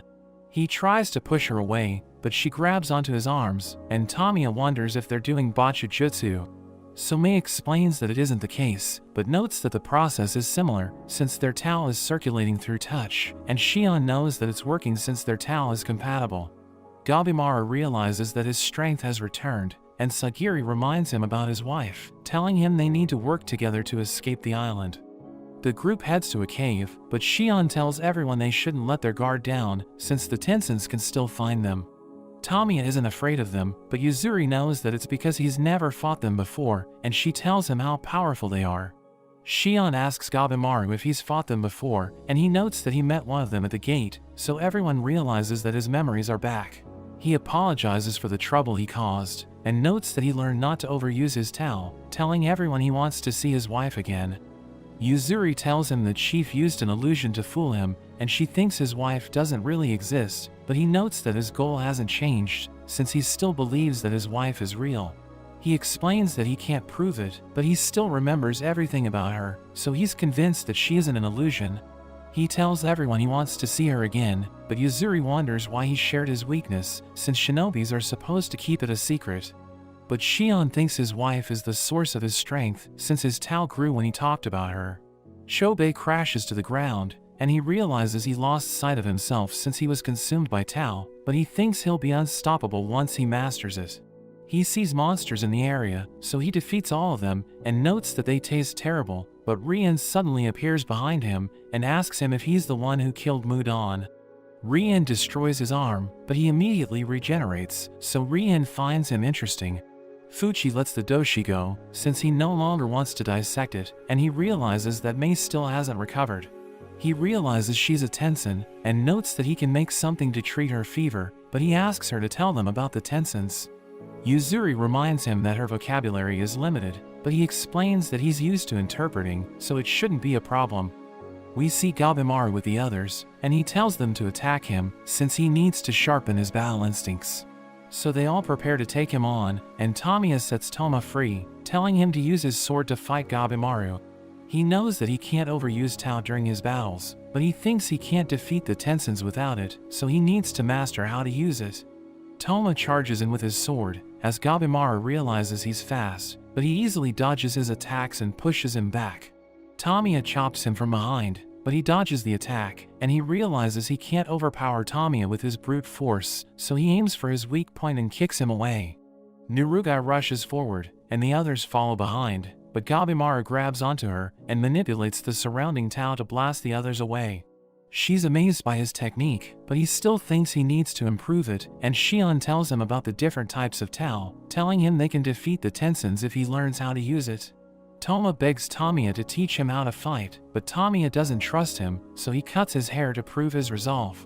Tamiya realizes he's serious, so he decides to teach him how to fight, and Toma is determined to get stronger so that he can save his brother. We return to Chobei, as Rian realizes that his warped Tao mixed with something on the island, which is why the flowers didn't eat him. Rian launches balls of energy, but Chobei manages to dodge them, and he knows he can't defeat Rian unless he goes all out, so he transforms his body and destroys Rian with his tentacles. He thinks the fight is over since Rian didn't regenerate, but Rian's clones suddenly appear behind him, and he finds Chobei interesting, so he wants to take him to the castle for research. Chobei tries to resist, but realizes he's already at his limit, and Rian knocks him out. He later wakes up tied to a bed, and Rian appears before him in female form, as he notes that he wants to use Chobei for his research. But he notes that he wants to perform Bacha Jutsu with him, since he thinks it's the best way to understand his Tao. He tells him about the 5 different attributes of Tao, and asks Chobei if he has any requests, but he suddenly breaks free, and asks Rian to tell him about the island. We return to Mei, as she reveals that everything on the island was made by the first emperor of the Qin dynasty Jofuku, who wanted to achieve immortality. He did his research on Taoism, and learned that all things are made from Tao, so he experimented on the creatures on the island, thinking he could create an immortal being by joining the Tao of different species. He created the Tenzins by merging human and plant Tao, and they cultivated their Tao for over 1,000 years, which is why humans don't stand a chance against them. Yuzuri wonders why they never left the island, so Mei explains that it's because they worked on a special concoction, and everyone realizes it's the elixir of immortality. But Fuchi explains that it's still under development, and notes that the Tan is a prototype of their research, which allows them to increase their lifespan by consuming another person's life force. Fuchi notes that their Tao isn't self-sustaining, so they die if they use a large amount of it, but Yuzuri wonders what they'll do when they perfect the elixir of immortality. Mei thinks they'll grant Jofuku's wish, and we learn that he took children and craftsmen to the Eastern Sea, but went missing afterwards, so Fuchi thinks he might still be on the island. Chobei asks Rian about the monsters, so he reveals that they were all made for a purpose, and notes that the Hakos were created to observe how immortals live, while the monsters exist to maintain order. He explains that everything has Tao, so they can manipulate the natural laws of the world by learning how to control it, but it's harder to manipulate living things, which is why he wants to study Chobei's Tao. He asks Rian if he plans to turn everyone on the island into Tan, but he reveals that he'll target the mainland after he comes up with the perfect Tan, and invites Chobei to join them. He knows he can't defeat Rian, and he agrees to do Bacha Jutsu with him, so that he can adapt and get stronger.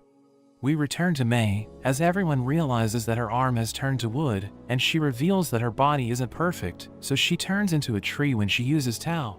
She adds that they can't use circulation to heal her Tao, since Rian damaged her core, and she reveals that they were Jofuku's first students.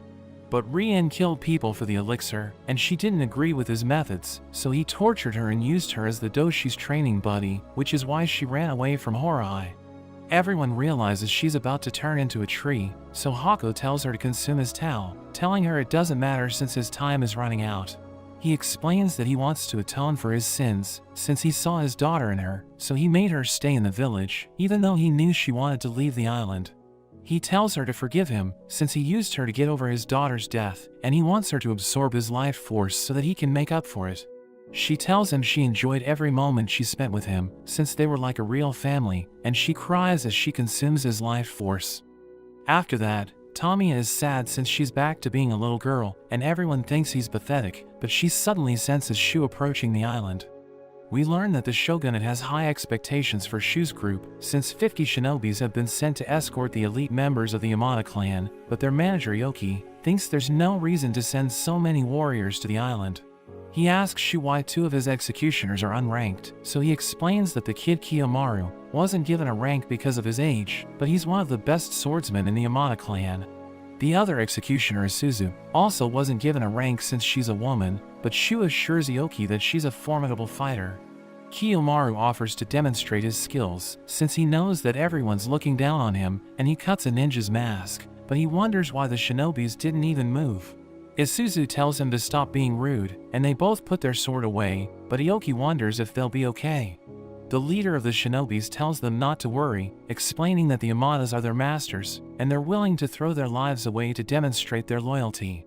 Kiyomaru tells him to prove his loyalty, so he tells another shinobi named Shija to take care of everything, and he sings a song as he takes his own life. Shija notes that they don't have a will of their own, so the Yamadas can trust them and use them as tools, but Kiyomaru notes that he'll never understand ninjas. We learn that the chief ordered the shinobis to join the mission, since he wants to get rid of Gabimaru, and he tells them to dedicate their lives to that purpose. Shu still doesn't trust them, since he thinks they're just like criminals, so he notes that only the executioners should look for the elixir, and tells Kiyomaru to kill the criminals on the island.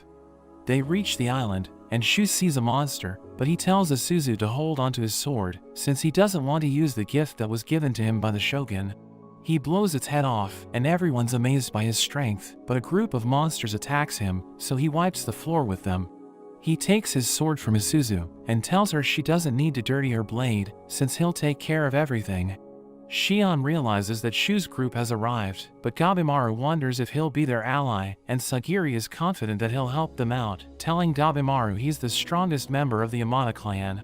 Shion reveals that they train together, so he knows that Shu can also use Tao, and Sagiri notes that he has a fearsome reputation.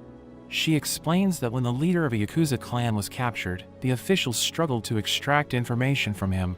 So Shu executed his underlings in front of him to make him talk, and slaughtered all 20 members of his clan. The shogun was happy when he learned about it, and he gave Shu a special sword and uniform to reward him for wiping out the Yakuza clan.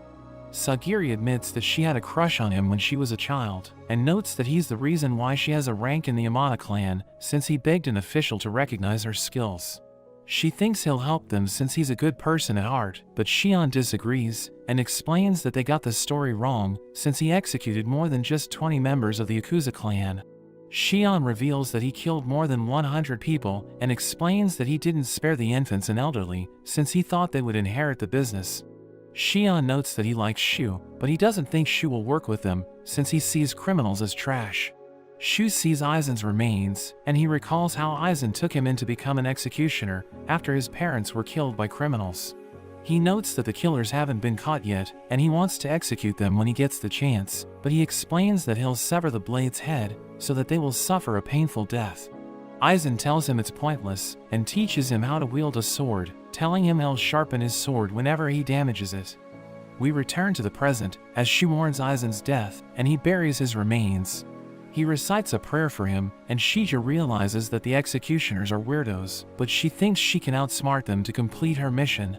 A giant suddenly captures one of the ninjas, and Adoshi calls the other giants, telling them to capture everyone.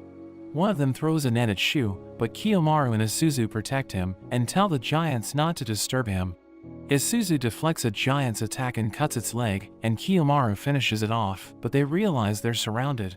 Shija orders the shinobis to kill a giant, so they work together to take it down, and Shija knows that they're weaker than the executioners, but even Gabimaru can't defeat them if they work together. Shu finishes his prayer, but a giant suddenly charges at him, so he cuts it into pieces. He breaks the edge of his sword, and notes that he'll kill the monsters as painfully as possible, but the doshi isn't afraid of him, so he prepares to take him on. But Shu easily defeats him, and we see that the giants have been wiped out, so Shu starts to interrogate him, asking him about his allies. Chiga thinks they should just go home, but Shu becomes angry and asks him why he didn't even draw his sword, so Isuzu tells Shu to calm down. He apologizes for being rude to his senior, but explains that they must kill all the monsters on the island, since he wants to make them suffer for messing with the Yamadas.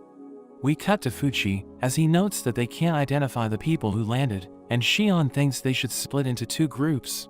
He notes that one group will get the elixir, while the other one will secure an escape route, and Gabimaru mentions how Mei told them they would pass through Horai either way.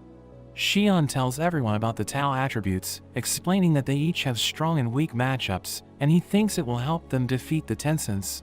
But Yuzuri thinks it isn't good enough, since there's no guarantee that they'll survive if they head to Horai. He tells her she's right, since there's still much they don't know, so they can't predict what will happen.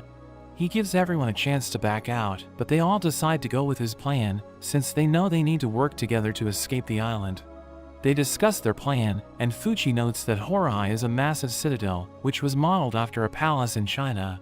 He explains that it's possible to leave the island, but there are monsters in the surrounding waters that prevent them from escaping. But he tells everyone that if they infiltrate Horai and steal the elixir, they can use the boats near the sluice gate to escape the island, since the monsters were trained not to attack them. Mei reveals that she knows where to find the elixir, but Shion knows that they need to pass through the enemy territory, so he asks Yuzuri and Gabimaru to teach them stealth techniques.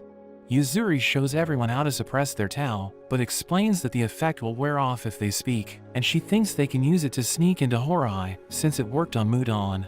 She tells everyone to focus, but she hits Sagiri and Tamiya, since they can't keep their minds still. Gabimaru tells everyone how Tao works, explaining that they can use it to dislocate their joints, and even stop their hearts from beating, but he wants them to give his exercises a try. After that, Tamiya is exhausted from their training, since he doesn't know how to control Tao, but he wonders why Toma didn't have a hard time, so he explains that it's because he's talented. He thinks he can now beat Tamiya, so he becomes upset and prepares to fight, but Shion interrupts them and notes that they need to assign groups. He tells everyone their Tao's attributes, and we learn that he and Sagiri have the wood attribute, while Tamiya and Gabimaru have fire. Shion explains that the attributes influence each other, since they can enhance another person's Tao using a process called restoration, but it's also possible to weaken them through hindering. Mei tells everyone about the attributes of the Tencents, and Shion notes that they should remember it, since it will give them a fighting chance against the Tencents. They split into two groups, and Shion explains that Yuzuri will be in the elixir group, since she knows how to control her Tao. She isn't happy hearing this, since she wants to be in the escape group, which will secure a boat under Horai and open the sluice gate. Tamiya wonders why Mei has decided to join them, since she can just leave the island without the elixir, and Gabimaru knows that she has another goal, so he asks her to tell everyone about it. She explains that she wants to leave the island because she doesn't agree with Rien's methods, but notes that she wants to see him again, so that she can ask him why he has changed, since he used to be so nice to her. She mentions that she'll leave the island after she sees Rien, and Gabimaru decides to help her, since he knows that her life will never return to normal unless her wish is fulfilled. We see the Tencents as they finish completing their ritual, but we see that Chobei is with them, and Jufa doesn't like him. So he tries to attack him, but Chobei notes that he can now see his movements. Rien tells Jufa not to harm Chobei since he's his test subject, and he takes Chobei around the palace, as he explains that it uses a feng shui design. Chobei realizes he has gotten stronger, since he was able to stop Jufa's attack, but he knows that Rien is on another level, so he can't beat him unless he finds out his weakness. Rien takes Chobei to his lab, and shows him the Banko flower, which was made to refine large amounts of tan. But Rien explains that it's difficult to preserve tan, since the flowers consume human Tao over time, so he needs Chobei's help for his experiment. He tells him not to worry, since they'll only use a small part of him, telling him it won't matter since he'll just regenerate. We see Gabimaru with the Elixir group, and after he looks around, he gives the signal for the escape group to proceed with their plan. We learn that Mei told them about the layout of Horai, so they know where the Tensins are training, and she also told them that the Elixir is in the Ranten Palace, where Rien's lab is located. But she explains that he stays in the main palace at night, so they can steal the Elixir while avoiding the Tensins, and Gabimaru tells everyone not to fight them at all costs. Toma notes that it will be too dark for them to see anything inside the structures, but Shion explains that it won't be a problem since the Elixir group can see with their Tau. They see a structure filled with Tau energy since the corpses used to make Tan are stored there, so they realize it's the Ranten Palace. They eliminate the guards and sneak into the palace, but the Tensin Ran suddenly appears before them and reveals that he was expecting them.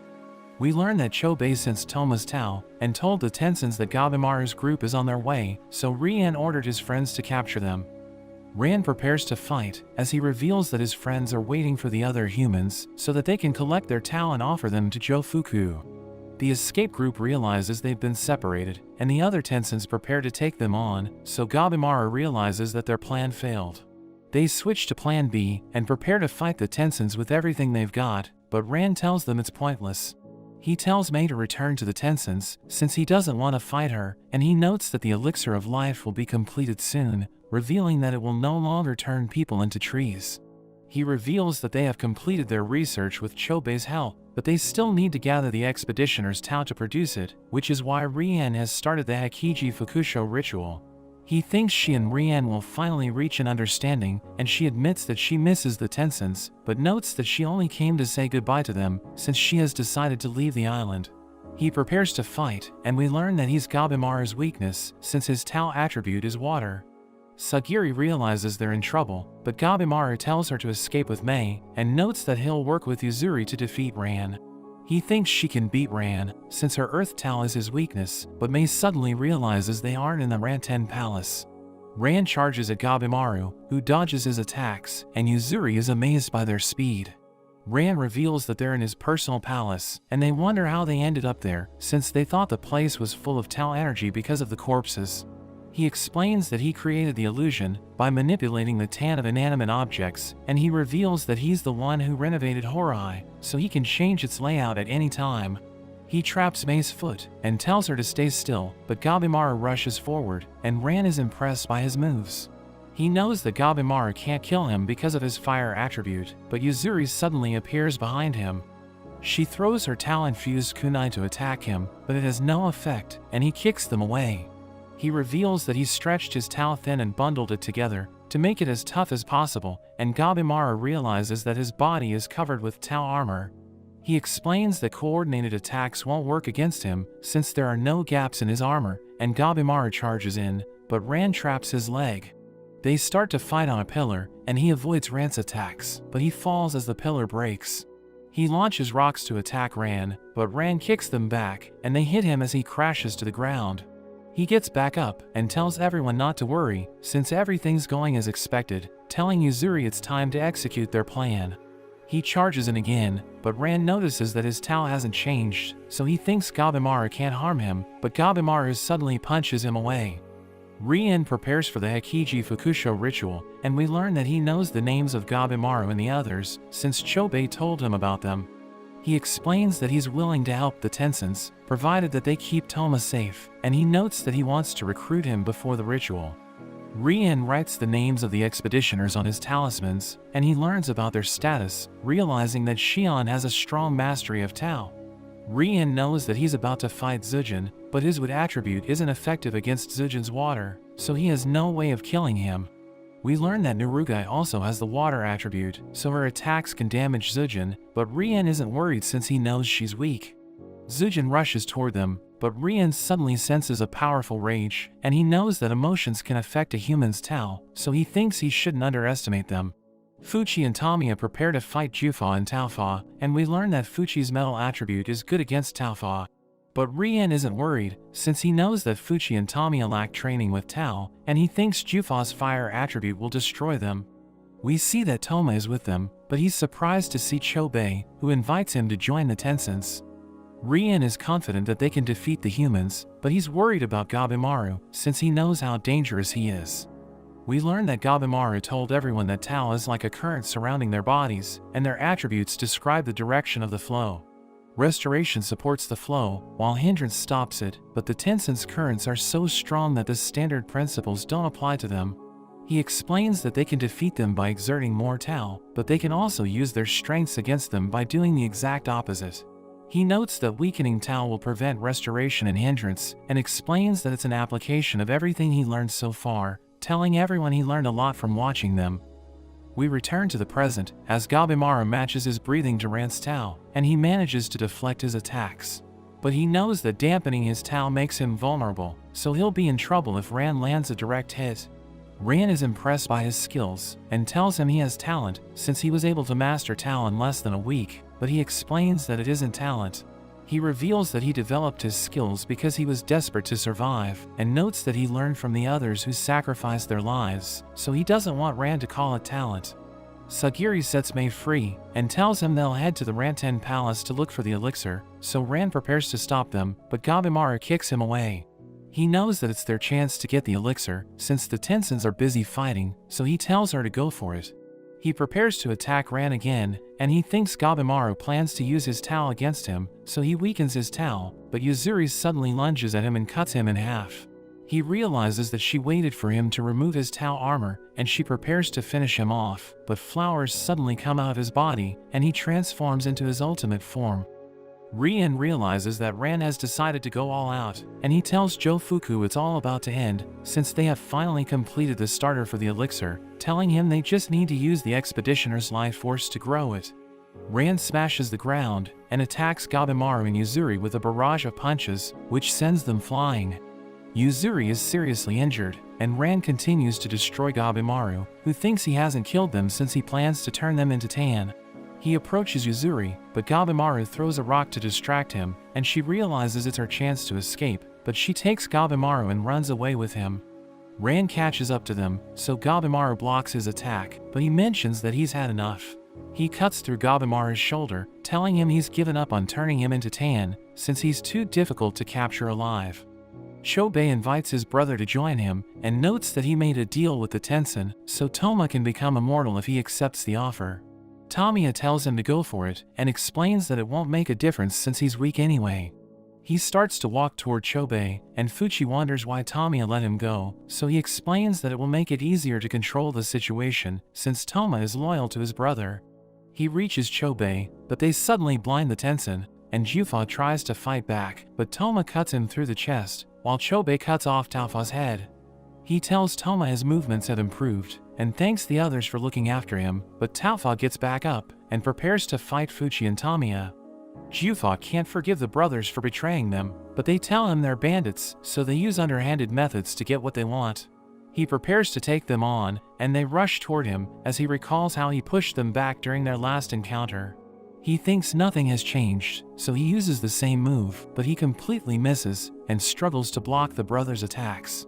Toma cuts his head off, but he launches a barrage of Tau blasts, so Chobei pushes his brother down to save him. He tells Toma they almost got hit, but praises him for his moves, which makes him happy. Jufa regenerates, and they continue to attack him, as he realizes that their movements are perfectly coordinated. He fires another Tau blast, but Chobei dodges it, and Jufa realizes that he detected it since he has mastered Tau. He charges at Jufa, who realizes that Chobei's physical abilities have also improved, but he thinks it's nothing compared to Toma's growth. We learn that Toma got stronger thanks to his training with Tamiya, and he cuts Jufa's face in half, forcing him to kneel before them. Chobei notes that it's the opposite of what happened during their last encounter, but Jufa becomes angry, so he decides to forget about the ritual and just kill the brothers. Taufa removes her dress, and tells Fuchi and Tamiya to bring it on, but Tamiya is amazed by her body. He thinks she's the perfect woman, and Fuchi agrees with him, but she suddenly charges at them and kicks Tamiya away. She tells him she got goosebumps when he praised her, but notes that Fuchi is cute, so she invites him to do bocce jutsu with her before she turns him into tan. He cuts her hand off, and tells her he isn't interested, while Tamiya gets back up, so she gets her arms jacked as she prepares to fight them. She blocks their attacks, and they continue to pursue her, but they can't hit her since she's too fast for them. Tamiya appears behind her and aims for her head, but he almost hits Fuchi, who quickly spins away and cuts Taofa's legs. Tamiya realizes she's wide open, so he takes a swing, but she uses her Tao to blow them away. Fuchi thinks they can't defeat her, since they need to destroy her core with hindering Tao, but they can't even use Tao properly. He realizes that Xian was right, and he recalls that during their training, he told them that Tao is an invisible force, so they don't stand a chance if they can't sense it. He exudes his Tao energy, but they still can't see it, so he realizes they're hopeless. We return to the present, as Fuchi notes that they can't block Taofa's attacks since they can't sense it. He knows that his metal attribute is her weakness, but it doesn't matter since he can't even control his Tao, and he tells Tamiya they need to come up with a plan. But he explains that he doesn't care about Tao, and notes that he enjoys a good battle. He charges in again, but Taofa dodges his attacks, as she explains that Tao is important since it allows them to read their opponent's movements. She uses Tao to send him flying, and tells him to give up, since he can't defeat her without Tao, but he refuses to surrender. He thinks she enjoys torturing humans, but she explains that it isn't true, and notes that the Tensins have spent over 1,000 years training and luring in humans. But that's all they do, and their lives are so repetitive that she's now bored with her existence. She thinks they'll never achieve perfect immortality, and notes that the other Tensins already know it, so she feels like she'll lose her mind if she doesn't laugh. She blasts Fuchi and Tamiya with her Tao, and tells them she'll give them an easy death if they surrender, but Fuchi realizes that Tao is amazing, so he wants to use it to improve medicine. Tamiya mentions that he's enjoying the battle, and she realizes they're both having fun, so she thinks there's something wrong with them. She launches a Tao blast, but Tamiya sees it, and he manages to dodge it. He cuts her face in half, and notes that he finally understands Tao, but she knocks him back, and she knows that he didn't see it coming, so she wonders if he just got lucky. We return to the moment when Xian trained them, and he thinks Narugai is too young to learn Tao, while Fuchi and Tamiya can't learn it because of their personalities. He knows they don't believe in things they can't see, and tells them to shut out reality, so that their senses can take over. They both start to lose interest, and Tamiya notes that he only believes in things he can cut, while Fuchi mentions that he needs to touch something to believe in it. Back in the present, Taofa prepares to finish Tamiya off, but Fuchi attacks her from behind, so she fires a Tao blast. He throws a fabric, which allows him to see it, and he jumps away to avoid it. He tells Tamiya to watch their fight, since it might help him learn how to sense Tao, and he continues to attack her, but she grabs onto him and blasts him directly. He's heavily injured, but he doesn't give up, and she knows that he wants Tamiya to learn Tao by watching them, so she tells him he's so considerate of his friend. Fuchi explains that they aren't friends, but he knows that they have much in common, since they're both good at looking after others. Taofa unleashes her powers, and they can't see her Tao, but Tamiya can sense that Fuchi is in trouble. He recalls how Xian told him to shut out reality and let his senses take over, so he gouges his eye out, as he recalls how he saw Taofa's attack when he relied on his senses. He can no longer see anything since his eye is covered in blood, but he now senses the Tao of everything around him, and Taofa launches her attack. But Tamiya saves Fuchi and dodges her Tao blasts, telling her their fight is starting to get interesting. In a flashback, we learn that Tamiya wanted to become the greatest swordsman, so he never stopped training. He has a duel with his master, who easily defeats him, and he wonders how his master overpowered him with his frail body. His master explains that he has lost focus since he's trying to be everything at once, so he should cut off everything as he matures, and look closely at what's left. He doesn't understand what his master means, and he spends the next few years traveling the country to challenge the best fighters. We return to the present, as Tamiya finally understands what his master meant, since he got stronger after he lost his vision. Taofa launches her projectiles, but he dodges all of them and cuts her into pieces, but she laughs since she knows he can't kill her. Fuchi knows that they'll lose if the battle drags on, because Tamiya will bleed to death, and he thinks he needs to do something, since his metal attribute is the only thing that can kill her. He comes up with a plan, and he suddenly hugs her, as he explains that he only needs to touch her core to stop her from regenerating.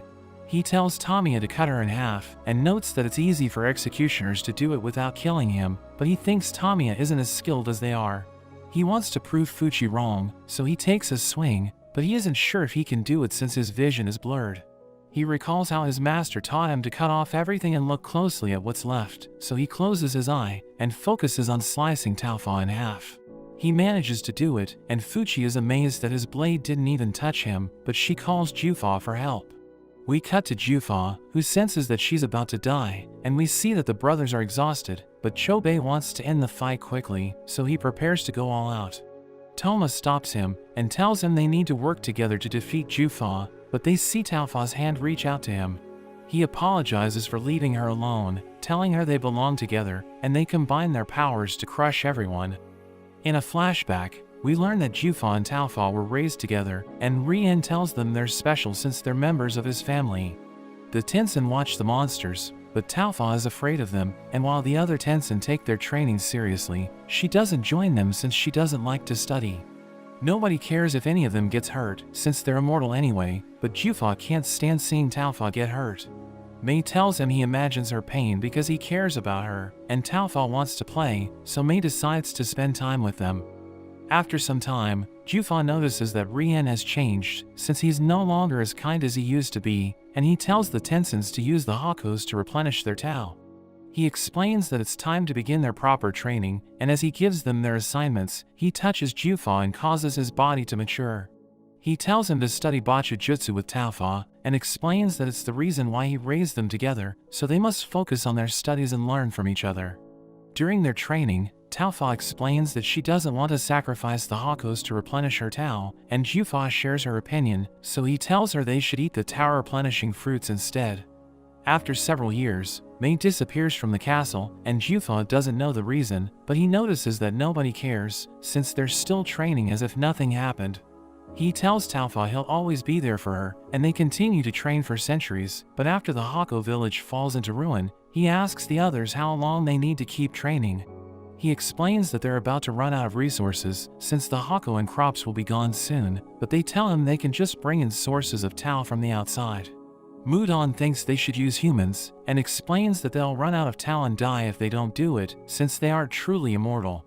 He doesn't think they'll achieve perfect immortality no matter how hard they train, and Jufa realizes that Taofa suffered for nothing, so he becomes upset. He notices that everyone's smiling, so he wonders if they've lost their minds because of their training, or if he and Taofa are the crazy ones. He's determined to protect her smile no matter what, but he sees her put flowers on a boat, and she explains that she's doing it to attract humans from the outside. Mudon thinks her plan is brilliant, since the humans who find the boat might come to the island to investigate, and he tells her they should let the ocean current carry it to the mainland. Jufa can't believe it, and he asks her if she's okay with killing humans to replenish their Tao, but she tells him it's perfectly fine. He supports her decision, and notes that humans are less than livestock, so they shouldn't feel bad for consuming them. They let the boat sail to the mainland, and he thinks they aren't insane, but they need to do anything it takes to survive in this crazy world. We return to the present, as Jufa and Taofa turn into a monster, and it lets out a powerful scream that stuns everyone. Chobei throws his sword at it, but it takes to the sky, and Fuchi can't believe it can fly since its wings look strange. Tamiya wants to take it on, because he thinks his name will go down in history if he defeats it, but Fuchi tells him he's too injured to fight. He starts to act strange, so Fuchi wonders what's wrong with him, and he realizes that there are spores everywhere. He sees one of them on Tamiya's neck, and thinks it's the reason why he has gone mad, so Fuchi quickly removes it, and tells him to take cover. Chobei and Toma protect themselves from the spores, but they just keep falling, so Chobei decides to go all out, and transforms his arm into a blade. He uses it to cut the monster, causing it to scream in pain, and he realizes his attack was effective, since his metal attribute hinders Taofa's Tao. It stabs him and throws him away, so his brother asks him if he's okay, but he wonders how he can defeat it since it has two cores. Fuchi tells everyone they can't win unless they work together, but Tamiya doesn't want to work with Chobei, and they start to argue. But Fuchi tells them they can kill each other after they defeat the monster, so they decide to call a truce for the time being. We cut to Shu, as he tells his companions that they will reach Horai within the day, but Isuzu explains that she isn't used to traveling without a horse. He tells her they'll use the horse whistle to travel faster, but she just shows him the items she recovered from the expeditioners, and he knows they belong to Tenza and Genji. Isuzu mourns for them, and Shija thinks they were killed by the criminals, so Shu is determined to avenge them. She takes him to the cave where the monsters live, and he uses the whistle the doshi used to control them, allowing him to tame them and use them as mounts. We return to Chobei and the others, as the monster attacks with a barrage, so he protects everyone, and he thinks he's the only one who can defeat it. We learn that he already has a plan to kill Jufa, but he recalls that when Rien showed him the ritual he used to check everyone's status, he mentioned that Toma's future bears a bad omen. Chobei is worried about his brother, so he decides to do everything alone, but a tentacle gets past his barrier, so Toma cuts it down. He charges in with Fuchi, who slashes the monster, and we learn that their attack was effective, since Toma used his earth attribute to strengthen Fuchi's metal Tao. Tamiya rushes toward the monster, but it flies away, and Toma mocks him for being reckless, so they start to argue. Chobei realizes that his brother has changed, since he never argued with anyone when they were bandits, and everyone watches as the monster transforms. Chobei thinks it's switched to defense mode, because it needs time to regenerate its wounds, but he notes that they need to destroy both of its cores at the same time to defeat it. He comes up with a plan, and tells everyone they should split into 2 groups, so that Fuchi and Toma can kill Taofa with the technique they used earlier, while he works with Tamiya to attack Jufa's core. He notices that Jufa is desperate to defend Taofa, and notes that he feels sorry for them, since they're about to die together. It starts to attack them, so Tamiya and Fuchi slice through its tentacles, and Chobei launches a surprise attack, but it sends him flying. Fuchi realizes it's hard to reach its cores, since it can react to all of their movements, but Tamiya mentions that he'll create an opening. Fuchi and Toma protect him as he rushes forward, but he still gets stabbed, and Fuchi knows that he's heavily wounded, but he still keeps going. The monster attacks Fuchi from behind, so Toma protects him, and tells him to focus since they need him to defeat the monster. Tamiya swings with all his might, and his attack is so powerful that it cuts the monster in half, but it starts to regenerate. Chobei tells everyone it's their chance to finish it off, so Toma finds Taofa's core and charges in with Fuchi, while Chobei goes for Jufa. They slice through both of them, and the monster crashes into the water, but Fuchi sees Taofa struggling, so he hugs her and tells her it's finally time to rest. Her body disappears, and Fuchi realizes she left her seed behind, but Jufa refuses to give up, so Chobei takes out his secret weapon. We learn that it's a Tao-infused spirit he stole from the Tenzin, and it has the water attribute, so he throws it at Jufa to hinder his fire Tao. It stops him from regenerating, and he starts to torture him, but Tamiya gives him a clean death.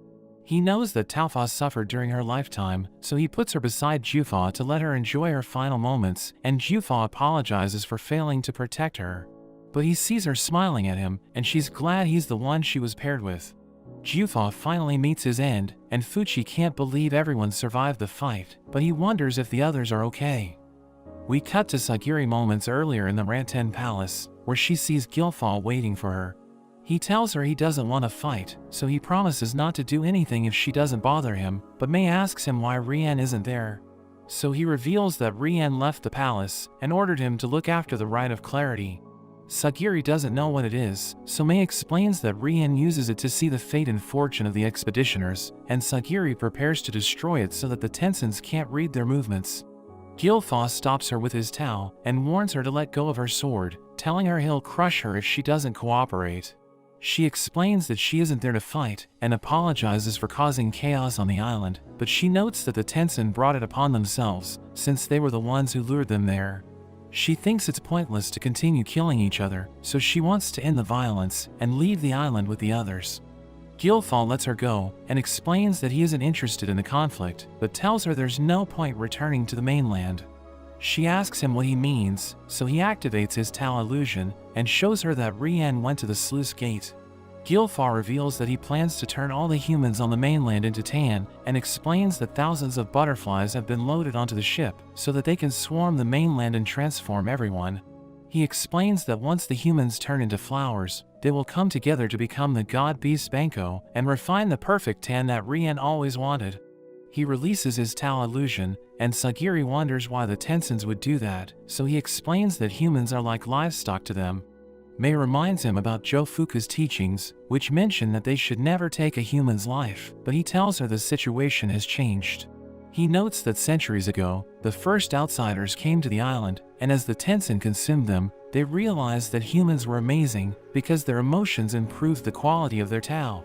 Gilfa thinks they're the best source of Tao, so the Tenzins will never replace them, and he notes that it's impossible to reach an understanding with them, since the elixir has been perfected. He realizes that Shion's life is in danger, and we see that he's already exhausted, because he's killed Zujin over 200 times. He realizes that Zujin's regeneration has slowed down, and we learn that he plans to defeat him by forcing him to regenerate until he runs out of Tau energy. He continues to cut him down, but Nurugai knows that he's close to his limit, and Zujin charges at him from behind, so Shion swings at him and forces him to retreat. He hides behind the bodies, and wonders why Shion fights like a beast, so he notes that he can never forgive him for killing Tenza. Nurugai thinks Zujin is on his last legs, since his regeneration has slowed down, but he suddenly lifts all his bodies with his Tau, and launches them at Shion. He plans to recover while Shion and Nurugai are busy, and he knows that Shion is shortening his life with his repeated Tau attacks, so it's only a matter of time before he reaches his limit. The corpses are about to hit him, but he cuts them down and charges at Zujin, who jumps back to avoid his attack. He thinks Shion will never reach him, but Shion suddenly picks up the tip of his blade and throws it at Zujin's core. He struggles to stay on his feet, and as Zujin removes the blade, he asks Shion what's wrong with him, since he's still fighting even though he's on the brink of death. Nurugai rushes to help him, but he tells her to stay back, and Zujin uses the corpses to crush him while he's distracted. He thinks the fight is over, but Shion suddenly breaks free, and Zujin can't believe he's still alive. He wonders why Shion would shorten his life for someone that's already dead, so he explains that he can't mourn for Tenza yet, since he still hasn't avenged him. He prepares to continue the fight, and Zujin starts to freak out, since he knows that Shion is dangerous. He uses his Tau to control the tip of the blade, and Shion manages to avoid it, but Zujin dives into the water to get away. Shion struggles to find him, so he focuses on sensing his Tau, but Zujin comes out of the water, and Shion notices that he has already recovered. He tells Shion not to underestimate him, and reveals that he copied Gilfa's technique to speed up his recovery. He shows Shion his true form, and tells him he's now used to his moves, so he's confident he'll win the fight. Shion and Nurugai gang up on him, but he pushes them back, and as Shion's head starts to bleed, he suddenly remembers how he got his scar. We see Shion as his mother cuts his face, and we learn that she struggles to make ends meet as an entertainer. He helps her make money by pretending to be a Blade Master's son, who can dodge attacks even though he can't see, and everyone's impressed by his performance. We learn that he was born blind, and he already knows how to sense Tau, but his mother scarred his face to attract the crowd. A high-ranking official learns about him, so he welcomes him into a guild for blind people, which helps him join the Immortal clan. Shion learns how to wield a sword, and his instructors are impressed with his talent, but they wonder how he got his scars. His mother explains that he got injured during one of his battles, and notes that he inherited his talent from his father, who was a famous blade master. He sticks with her story, since he doesn't want to ruin her reputation, and he doesn't tell the other executioners about his past.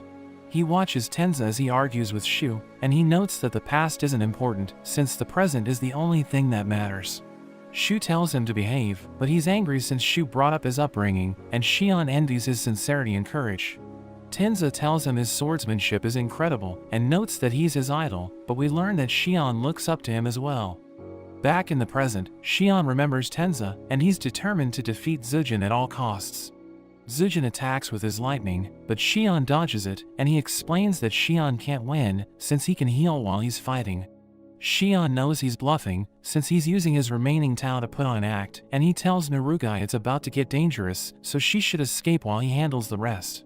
Zujin prepares to blast them with his lightning, but Shion stops him and cuts him into pieces. He knows he can't hinder his Tau, so he stabs his core to force him to regenerate continuously, but he knows that Zujin will try to pull his sword out, so he holds onto it. Zujin's vines pierce through his body, but he doesn't let go, and notes that he's willing to die just to kill him. Nurugai tries to talk Shion out of it, but he tells her he's already made up his mind, and notes that she should lead him to look for the others. She notices that he isn't acting like his usual self, so he explains that he can't get over what happened to Tenza, and notes that he made the right choice by escaping with her. But he tells her he can't forgive himself for leaving Tenza behind, since he must have spent his final moments filled with pain and regret. Shion tells her to leave him behind, so she runs away, and she cries as she realizes that they have something in common, since she also can't forgive herself after she lost her loved ones. She recalls how Tenza inspired her to keep on living, and she sees him pick up her sword, so she cries as she tells him about the situation. He notes that she already knows what to do, so she grabs onto her sword and runs back to Xian. Xian is about to reach his limit, and we see that the vines are wrapped around him, but he still refuses to let go. Nurugai pushes him away and starts to hug him, because she knows that it will help him recover his Tao energy. He tells her she shouldn't be touchy since she's a girl, so she's glad that he's finally back to normal, and notes that Zujin isn't dead yet, but it will take him an entire day to recover. Xian thinks they should finish him off, but she notes that they should leave him be, since his vines will stab Xian if he gets close again. She knows he'll die if he keeps going, but he explains that he wants to avenge Tenza since he suffered during his final moments. She explains that it isn't true, and notes that he didn't die filled with pain and regret, since she saw him smile when Xian carried her away. She notes that they don't need to avenge him, and tells Xian to tell her more about Tenza once they escape the island alive. Xian feels Tenza's presence, and realizes he wouldn't want him to sacrifice his life for revenge, so Xian decides to leave with Nurugai. We return to Gilfa, as he realizes that Zujin lost the fight, and Sagiri is glad that Xian is still alive, but she notices that Gabimaru is in trouble. In a flashback, we see Gabimaru on a mission, and he tells his team it's time to leave, since they got what they came for. His subordinates wonder why he isn't acting like his usual self, since he used to kill everyone in his path, and they think his marriage must have changed him. He returns home, and tells his wife Yui that he wasn't hired to kill anyone, but she's just glad he didn't get hurt. She gives him food and tells him it's her favorite, but he doesn't know how to face her, since he only knows how to live as a shinobi. The chief gives him his next mission, which is to assassinate his target, and he returns home after he finishes the job. Yui prepares to greet him, but he tells her to stay away from him, since he doesn't want her to look at him. We see that he's covered in blood, but she rushes to his side, and explains that she isn't afraid of him since he's still her husband. We return to the present, as Gabimaru injects flower Tao into his body, and his wounds instantly regenerate. He attacks Ran with his flames, but Ran dodges them and counters with a kick that breaks his arm. It snaps back into place, and he continues to fight as if nothing happened, but Ran sends him flying. Mei realizes that Gabimaru has decided to use flower Tao, and we go back to before they went to Horihai, as she told Toma that it's risky to use flower Tao. She explains that humans would turn into flowers if they can't control it, but they can end up like Chobei if they succeed, and Gabimaru overhears them. He asks her if he can control flower Tao if he injects Mudan's tentacle into his body, and she tells him it's too dangerous, but he wonders how Chobei did it. She explains that he's succeeded since he was on the verge of death, so his Tao was focused on regenerating, and he also had a strong desire to live. Toma tells Gabimaru not to do it, since he could end up like the others who turned into flowers, but he thinks he can control it, since he also has someone to live for. In the present, Mei notes that Gabimaru has abandoned humanity to survive, and Sagiri thinks it's ridiculous, but she believes that Gabimaru will succeed. Ran continues to beat him up, and he realizes that the ability to regenerate didn't change much, since Ran still hinders his Tao. He knows that his regeneration and Tao are being weakened, and he thinks he should protect his core at all costs, since he's doomed if Ran hits it. He smashes Ran in the face, and burns him with his flames, but Ran endures it and punches him away. Yuzuri calls him a fool for abandoning his humanity to fight on, even though he isn't sure if his wife really exists. He tells her she's right about him, but explains that there are places only fools can reach, and he knows that she's nothing like him since she's clear-headed. She notes that she never fights an opponent she can't defeat, but she endures the pain and gets back up, since she wants to make Ran pay for ruining her dress. Gabimaru explains that he can't defeat Ran with his fire attribute, so she needs to use her Earth Tao to finish him off, but she knows it will be difficult, since Ran seems to retain his intellect after he transformed.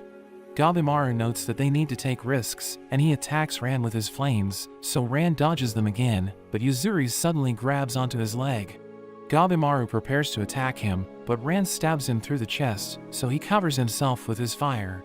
Ran endures it and throws him at Yuzuri, who realizes he's close to his limit, and Ran tells them they can't defeat him, since he can see through their moves.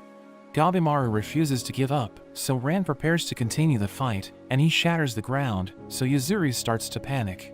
Gabimaru tells her they can't win unless they force him to use his powers, and as they dodge his attack, Gabimaru blinds him with his technique. She creates a web to restrain him, and Gabimaru sets him on fire, but he still manages to get free. They attack him with everything they've got, and Gabimaru lands a devastating flame strike, but it has no effect, and Rand blows them away.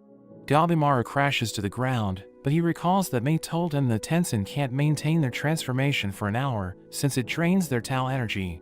Rand asks him if that's all he can do, but he notes that he's done enough, and Rand suddenly reaches his limit. Gabimaru knows that flashing lights excite their nervous system and rob them of their judgment and sense of time, so he used his flames as he waited for Rand to run out of energy.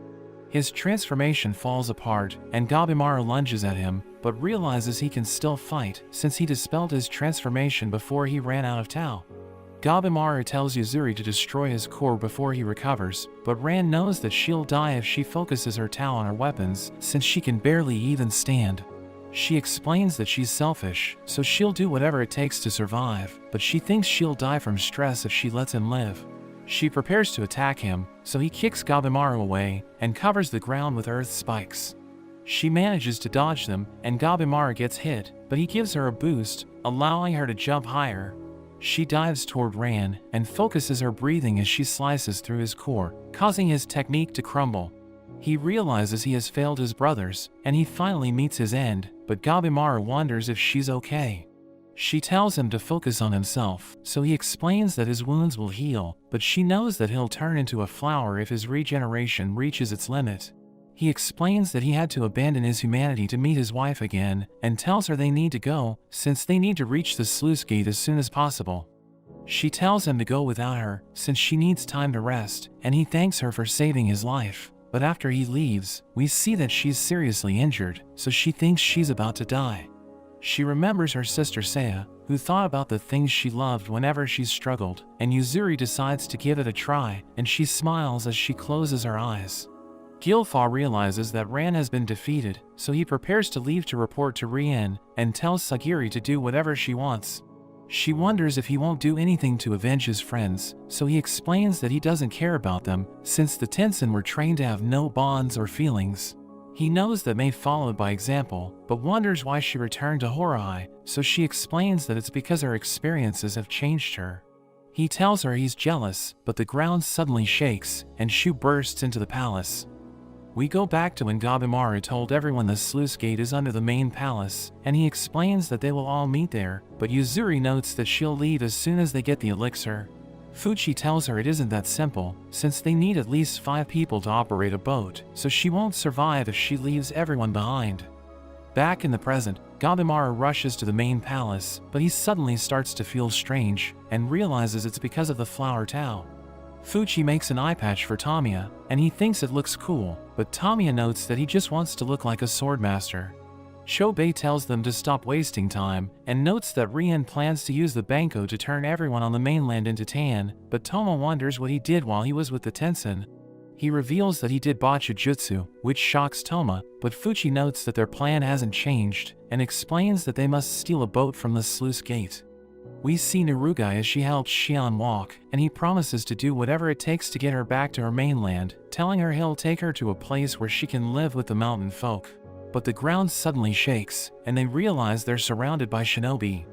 One of them notes that Shu ordered them to execute the criminals, along with the people who were protecting them, and we see that they've also surrounded the others. A group of ninjas prepares to execute Gabimaru, but he suddenly gets back up, and instantly cuts them down. Shija removes her mask as she watches from above, while Shu charges in with the others, but Jiga doesn't want to join them. He notices that Shija is watching him, so he tells her he doesn't trust her shinobi, since he knows they aren't loyal to the shogun. She assures him their goals are the same, since they were sent to kill everyone other than the executioners, but he tells her he doesn't want to kill anyone. She recalls how the chief ordered her to kill Gabimaru, so that she could replace him as the village's symbol of fear, but she wants to bring him back alive, since she's actually in love with him. Gilfa tells Rien all the Tenzin were defeated, and notes that they need to deal with the intruders, so Rien orders the Doshi to prepare for battle. As they join the fight, they clash against the ninjas, as everyone fights for survival, but Fuchi realizes that the shinobi are ignoring him.